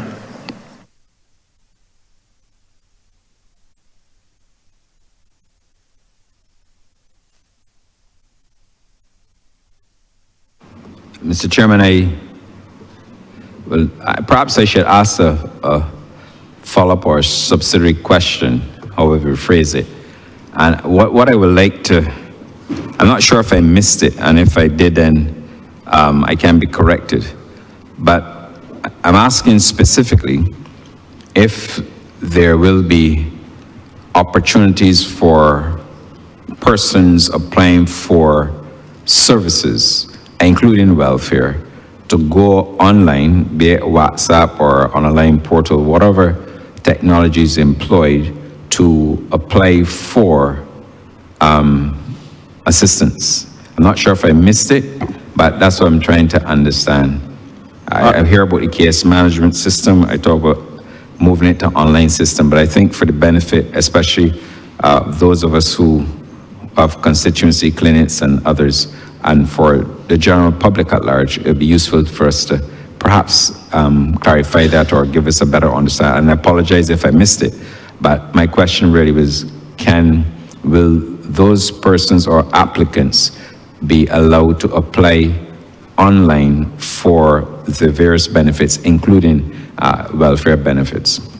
Yeah, in a word, the answer is yes, but I should tell you that currently there are some applications that can already be done online, and perhaps it is perhaps work for us to do to ensure that the public is aware that these things exist, and that when we go forward, we make it very clear that it's possible. Currently, you can apply for welfare online. You can apply for welfare on your telephone. There's an online application form. The unfortunate reality is that for the social services sector, but predominantly throughout the government, but for the social services sector specifically, I think that in many cases we were still using a lot of paper-based things over time, but that has been changing. One of the things that should have been mentioned in relation to Pulse is that we're now taking all of the old data from all these various entities, and we're necessarily digitizing and digitalizing a lot of the old information and the processes, so that when he mentions case management, that is from cradle to grave. So that includes from the time you apply to being able to see the state of your application online, even on your phone, during the status, and then to have the outcome. So the system is very sophisticated in terms of how it was constructed, but very simple in terms of how it is in terms of people's interaction with it. It's very user-friendly. And yes, you can give your constituents the assurance that they will be able to apply for most services. Because some services you don't do online, but most services they should be able to apply for online. Thank you for your clarity, Honourable Minister.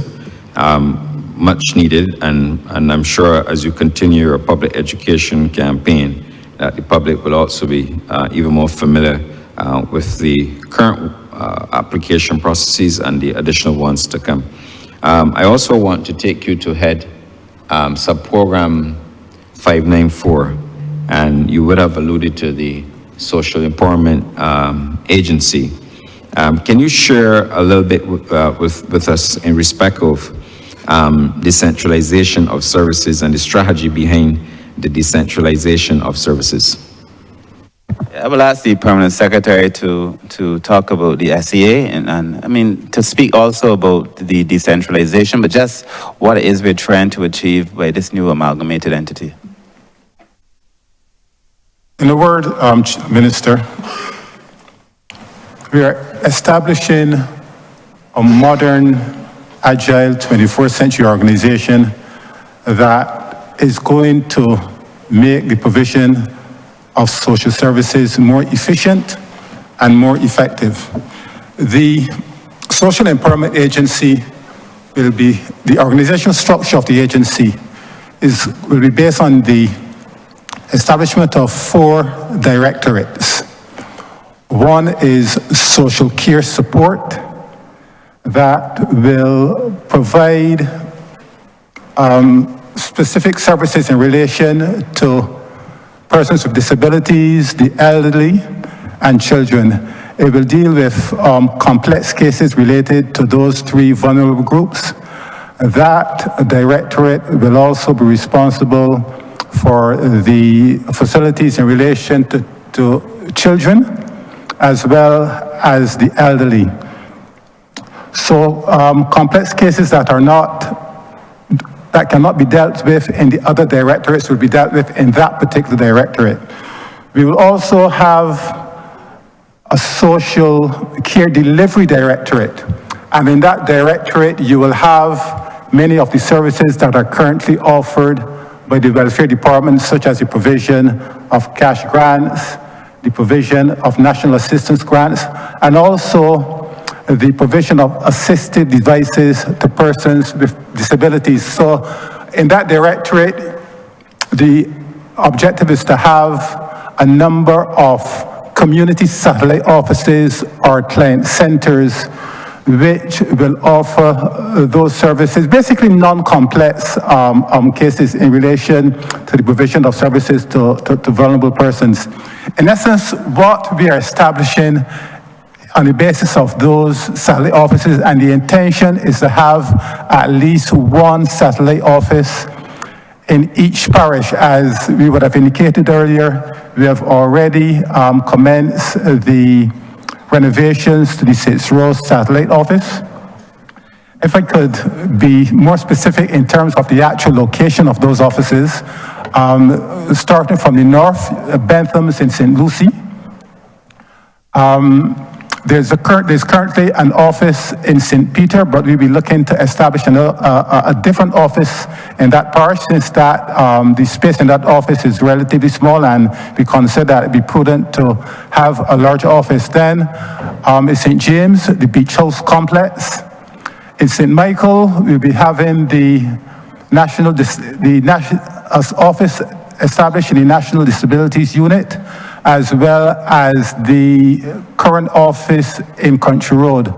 In Christchurch, in Oistins, an office will be established in Southern Plaza. As I said, St. Philip, the welfare office in 6 Roads. St. John, the David Thompson Polyclinic, there's an existing office there that is going to be renovated, and we're going to expand the space in that office. St. George, we'll be shortly doing some renovations to the Glebe office. In St. Thomas, St. Andrew, and St. Joseph, we're actually going to be constructing new offices there in the new financial year. In St. Joseph, it will be at the Eric Holder complex. In St. Andrew in Belle Plaine, and in St. Thomas, an area to the west of the existing St. Thomas post office. I think I've covered all of the parishes. Then we are going to have a very important directory. We have been speaking a lot of empowerment and transformation, and we're going to have a directorate which is specifically going to be established to provide for example, career counseling, financial counseling, generally speaking, to empower individuals so that they would not have to rely on the existing services that are currently provided through the Welfare Department.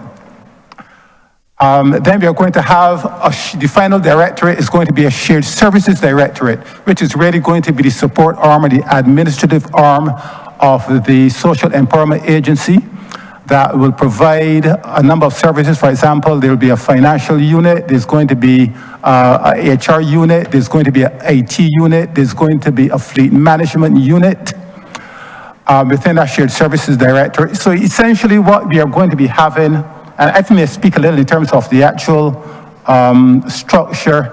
There's going to be, we have made a proposal for an executive director. We have made a proposal for 3. Yeah. So, where was I? So essentially what we are going to be establishing is a modern, functional organization which is going to provide services more efficiently. The entity is going to be established from the 1st of April. I expect that the legislation to create a new entity will shortly be before Cabinet and laid in Parliament. So we have made substantial progress in terms of preparing an organization which we do believe will be an organization that is fit for purpose and will certainly be a benefit to the vulnerable persons out there and to the country as a whole. Thank you.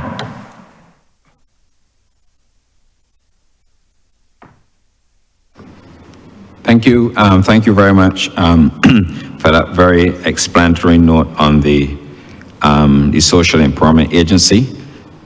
Based on what I'm hearing, I am absolutely delighted because what it tells us that we are, as a country, as a government, we're going in a very progressive direction where we are harnessing a lot of the social agencies and combining them into one agency that will allow us to facilitate a more effective delivery and execution of the mandate. So I really want to say congratulations to the ministry for that very important initiative on the sub-program 594.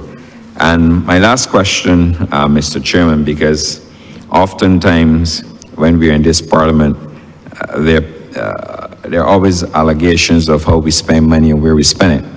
But in terms of for example, the welfare vote, which has increased over the years, recognizing that not only is this government a very caring one and would want to, of course, achieve a better quality of life for people, what it also tells us is that we also have to use agencies from time to time, non-governmental organizations and others. And certainly the case with this ministry, you have, for example, the Barbados Council for the Disabled getting a beneficiary of these estimates as well. And therefore, any organization and governments over the years have continued to do this. They have, for as long as we know, we've had the structure of estimates in this country. You've always had various heads with allocations across both administrations relating to the execution of the government policy and our mandate. And therefore, if we have other agencies assisting us with the execution of poverty alleviation or helping people within the community, that ought to be applauded. So I really want to say once again, thanks to the ministry for the enormous work they've been doing, in particular with the disabled community. And I think their work has gone a long way, and I'm really happy to hear this morning that the Social Empowerment Agency and the execution and delivery of services will put us in a better position to respond to the many requests for assistance in the country. I'm obliged, Mr. Chairman. Thank you, Honourable Member for St. Michael West Central. Honourable Member for St. James North.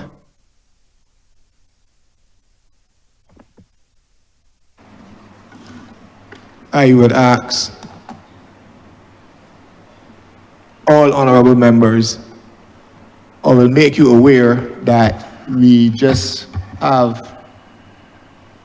just go another 20 minutes or so before we ask the honorable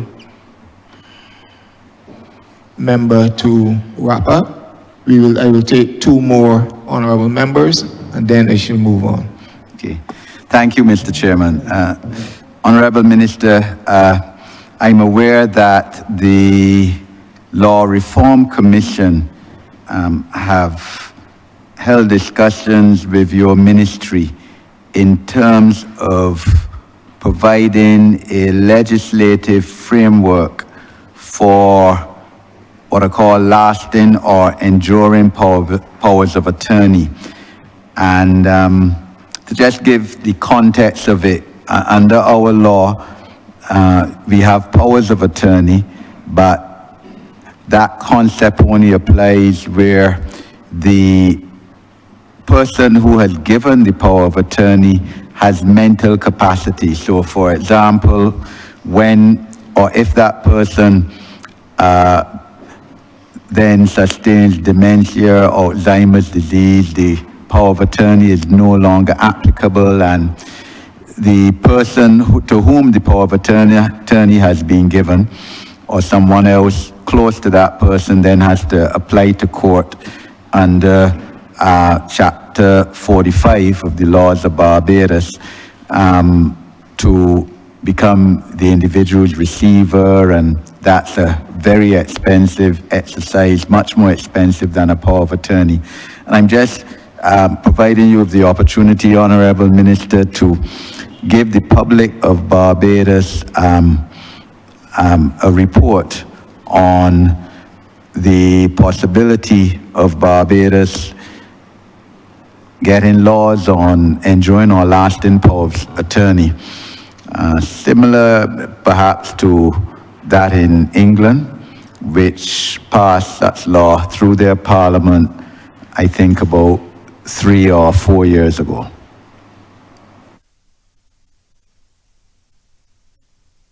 Thank you, Honourable Member. And I want to begin by thanking the Law Reform Commission, truthfully, because the Law Reform Commission has been one of the excellent initiatives of the government in relation to the support that they've provided to this ministry. We've received support on all of our major pieces of legislation to date from the Law Reform Commission.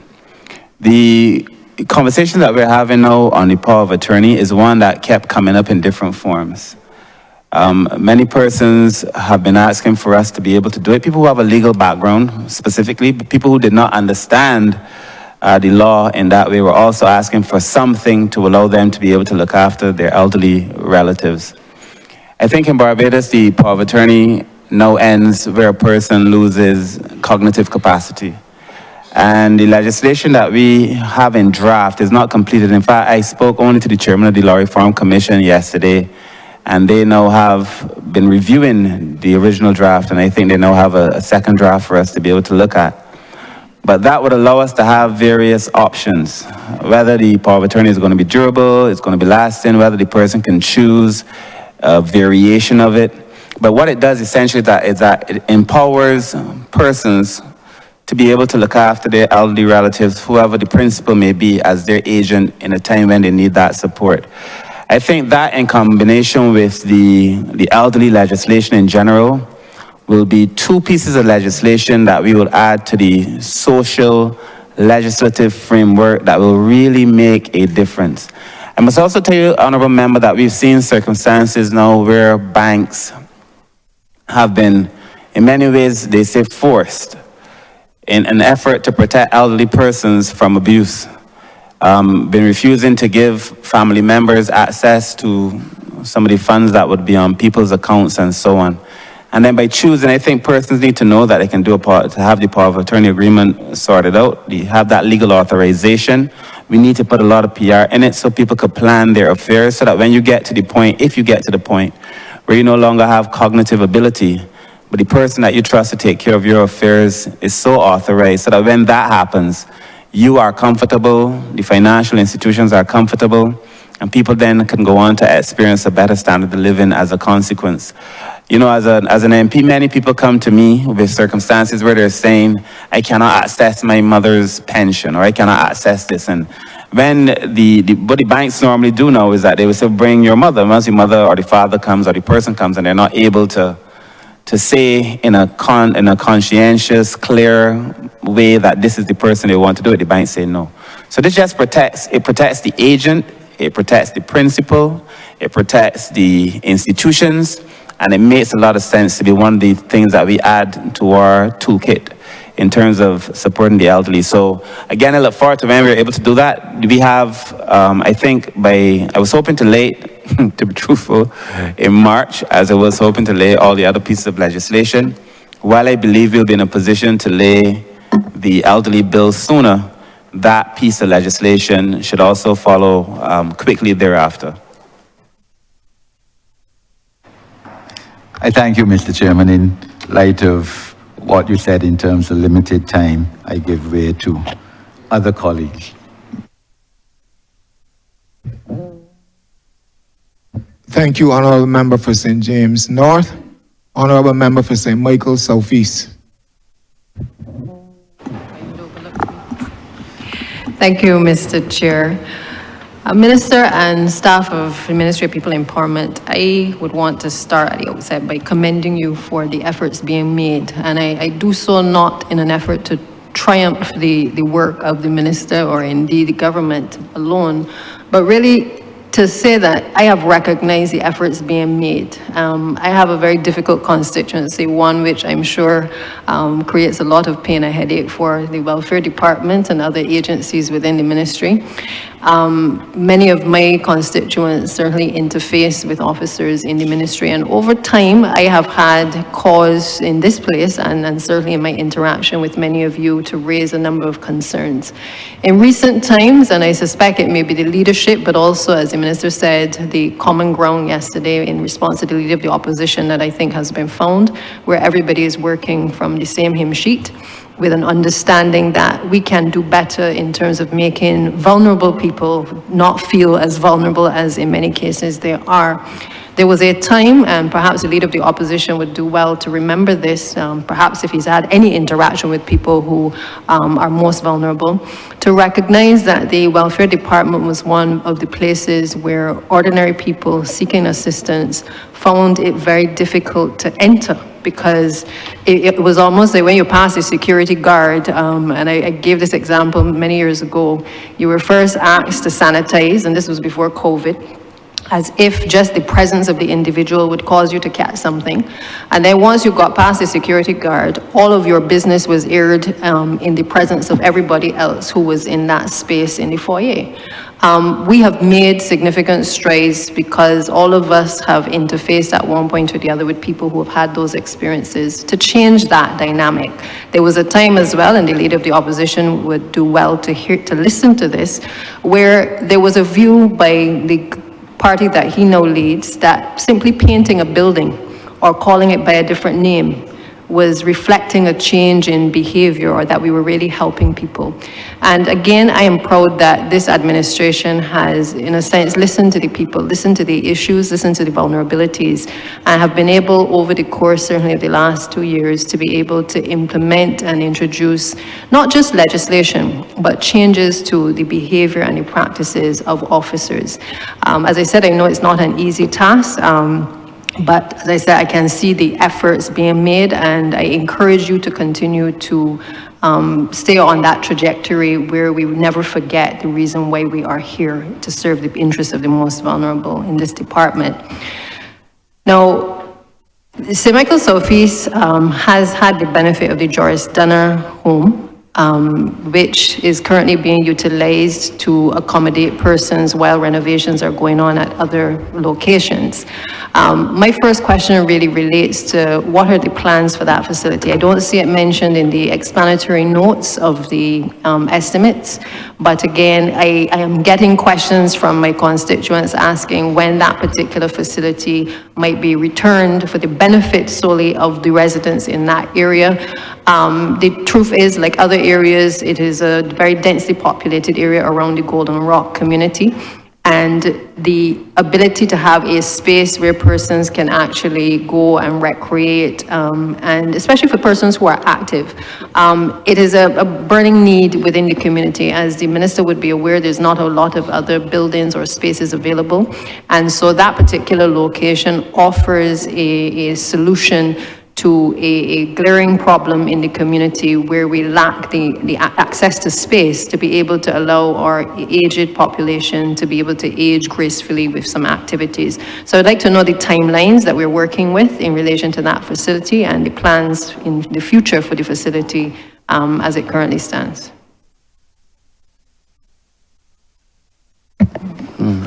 Thank you, Honourable Deputy Prime Minister. I will ask the chairman of the National Assistance Board to speak. The director of the National Assistance Board. Yesterday, the director, I said acting because yesterday the deputy was in the well. So we do understand and we do get the calls also from the public, and particularly Colleen Walcott, Director Acting National Assistance Board. So we understand the need because we also get the calls, and there is a need for the center given its strategic location since 2020. We closed for COVID. And then after that, for the last couple of years, we were using it as a transitional facility, first for Vauxhall, and then for the displaced homeless shelter. I can say to you that we have signed, and we've gotten a commitment, and we have signed off with a philanthropic donor to renovate and to upgrade that entire facility. And the timeline that we're looking to start at, based on the process and everything, we're looking at around October, November this year, to give us some time to find alternative accommodation for the homeless men. But when that facility is upgraded, one of the things that persons with wheelchairs are excluded right now because there's no wheelchair access in the pathway or even the bathrooms. So we're going to upgrade the facility to make it more, give a more better quality and environment. But yes, we've gotten that commitment and we've signed off on that donor letter. Thank you for that, and I'm sure that we will look forward to those extensive renovations, particularly over the next few months. The other area that I don't see mentioned specifically, but I'm sure it's somewhere in the detail, which is the whole issue of assisted devices. What I encounter a lot are elderly people who they don't necessarily have a disability, but the ability to provide, for instance, commodes, shower chairs, to be able to facilitate easier daily living and dealing with their hygiene. Many of them obviously cannot afford a lot of the costs associated with these items. While some of these persons may be on welfare or receiving some kind of benefit, my simple question is, do we have a system for, or some kind of fund which could be made available to persons, especially persons who meet that criteria, where retrofitting of homes can be done, assistance with the commodes, the grip bars, the shower chairs, so that we can make it a bit easier for elderly people to remain in place. We already know that we have challenges in terms of space, and the minister is well aware, and the cabinet, that I am a firm believer that we have to find ways to keep people in place as much as we can, because elderly people often do not adjust easily to those transitions to other locations. And so where we can keep them, I think we have to have a policy of being able to provide the necessary assistance to the families and to the individuals to help them to retrofit their particular spaces. So is there mention in the estimates through the numbers that would point to those levels of assistance? I will ask the Acting Director of the National Disabilities Unit to speak. Yes, good morning again. Good afternoon again. We a nurse in the National Disabilities Unit. We realized in Barbados, many persons are coming down with ailments, diabetes and so on, causing them to lose limbs and so on. And we at the NDU, we have received increased applications for all the items you mentioned just now. I can give you an idea of some of the how we were able to help persons in the financial year 2024 to 2025. We were able to assist 27 clients with accessibility modifications to their homes through the construction of ramps and the provision of handrails. We gave out 72 wheelchairs. 20 persons with disabilities received prostheses. These were made up of mainly of school children in need of back braces. And we had some older active clients. We had 46 walking aids were provided, 48 grab bars, 51 other types of bathroom aids made up of shower chairs, commodes, and so on. And we're hoping that going forward in the next financial year, we would receive even more resources that we'll be able to provide even more for persons because we know there's a need because of the increased applications. So we hope to continue to help those disabled persons in need. Honourable Deputy Prime Minister, I also know that we have had considering how the population is aging, there's some people who fall in that space. They're not quite disabled, but they need support. And so we've been reflecting on how best we can be able to do that, to offer support to those persons who are in need. I anticipate, I say it in different ways, but your question is a very practical way of saying it, you know. Our country is almost a super aged country. Barbados is probably the oldest country in the Caribbean in terms of the average age of Barbadians. It is only going to the average age is only going to increase. With that increase, there are going to come other I shouldn't say comorbidities, but that's what's happening. Diabetes and losing limbs and so on and so forth. So the pressure is going to be on the system for us to be able to respond and to respond faster. And so, yes, we have to look at ways now to making people feel comfortable as they age, specifically as they age, because a person may not be disabled in the sense that they have both their limbs, but they have trouble getting up. And so as it stands with the current NDU assessment, you may not necessarily be the beneficiary of support because you wouldn't be considered properly disabled, but you need the help. And so we have to be able to look at that. I've also said so about our universal intake form. Somebody had asked about technology. So the way we assess now, there's a universal intake form, which basically asks you a number of questions about your circumstances. And then using the results of that, it makes a determination. I think we have to ask some different questions. We have to change the questions and put ourselves in a position where we could offer more support. So I think on the one hand, those who can afford to start making those changes need to do it. But for your constituents, a large share of them are mine, there are many people who cannot afford to make those changes. I think NDU, the National Disabilities Unit, which will not exist anymore, it will be the Social Empowerment Agency. As part of its transformation, we have to be able to offer different services to people. So yes, you can look forward to different services. I anticipate over the year, as we build out the Empowerment Agency, we're going to have to come for different finances to be able to do a lot of these new things. Because, you know, the public service is really good at doing what it does. What the public service is not good at is becoming curious about what it needs to do, the new things, the experimentation, if you will. But the point is that at the end of the day, we now have to be able to do a lot of new things. We have to offer new services, and over time, we will be in a position to say that we've done these additional things. For example, I mentioned the glasses yesterday. We're going to offer these different glasses. I think we have to do more than ramps and bathrooms. I think they're just things to make people comfortable. So the point is well taken. Thank you, Minister, and again, thank you to the team. Chair. Thank you, Honourable Member for St. Michael Southeast. Honourable Minister, you may wrap up at this time.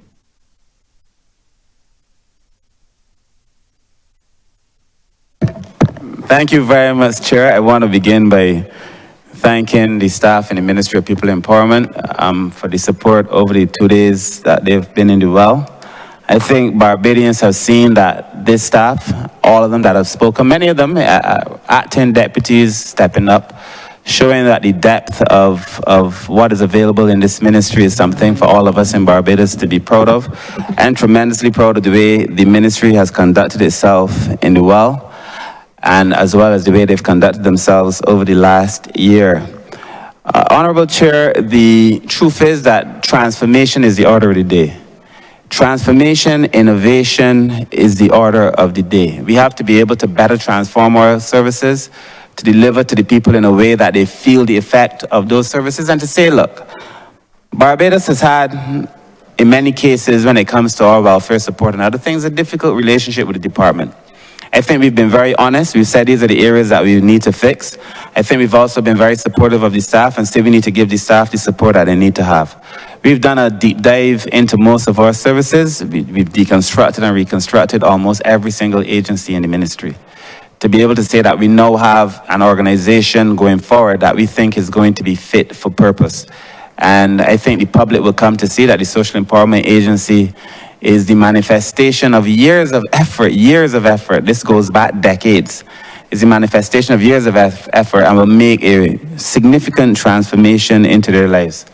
We've also done a lot of legislation. You would have seen during the course of these estimates and during the time in the last year, we brought disability legislation, we brought legislation on children, we're bringing the legislation on the elderly, both pieces. The Social Empowerment Agency should be finalized this month, and I anticipate that we'll get the support of the entire House as we go forward. But for me, it is now about implementation. We've done most of the heavy lifting. We've done the legislation, we've done the administrative changes. We're now building out a lot of facilities that never previously existed. This ministry is a ministry on the move, and Barbadians will come to appreciate that. In relation to our relationship with the NGO sector, I have expressed my position so many times that the best way to deliver a lot of these goods and services is through the NGO community. I strongly believe it, I philosophically believe it, and that is why if you look at our estimates in the last 2 years, 3 years, we've increased our support to almost every single NGO. A 40% increase to the NGOs in the disability space, and again, an increase this year for some of them.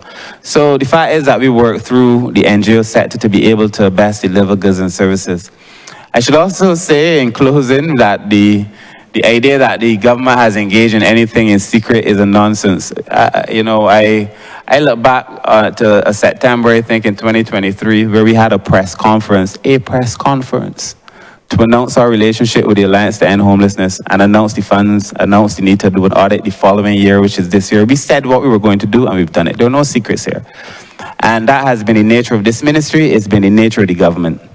And I think Barbadians will appreciate that, we are doing all these things in their own interests.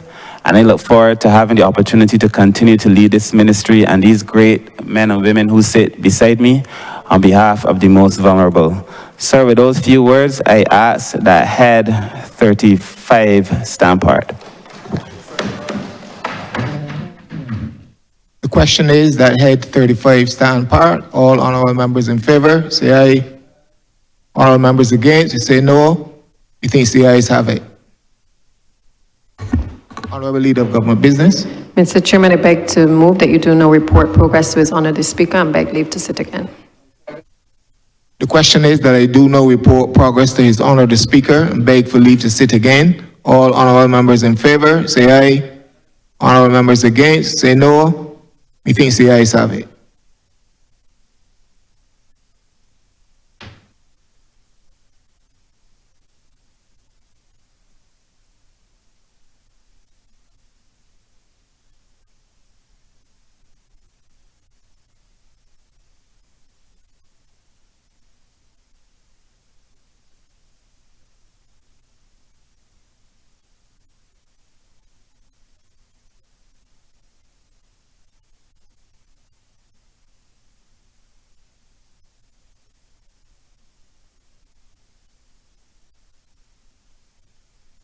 It's a good thing they don't sit as chair of committees.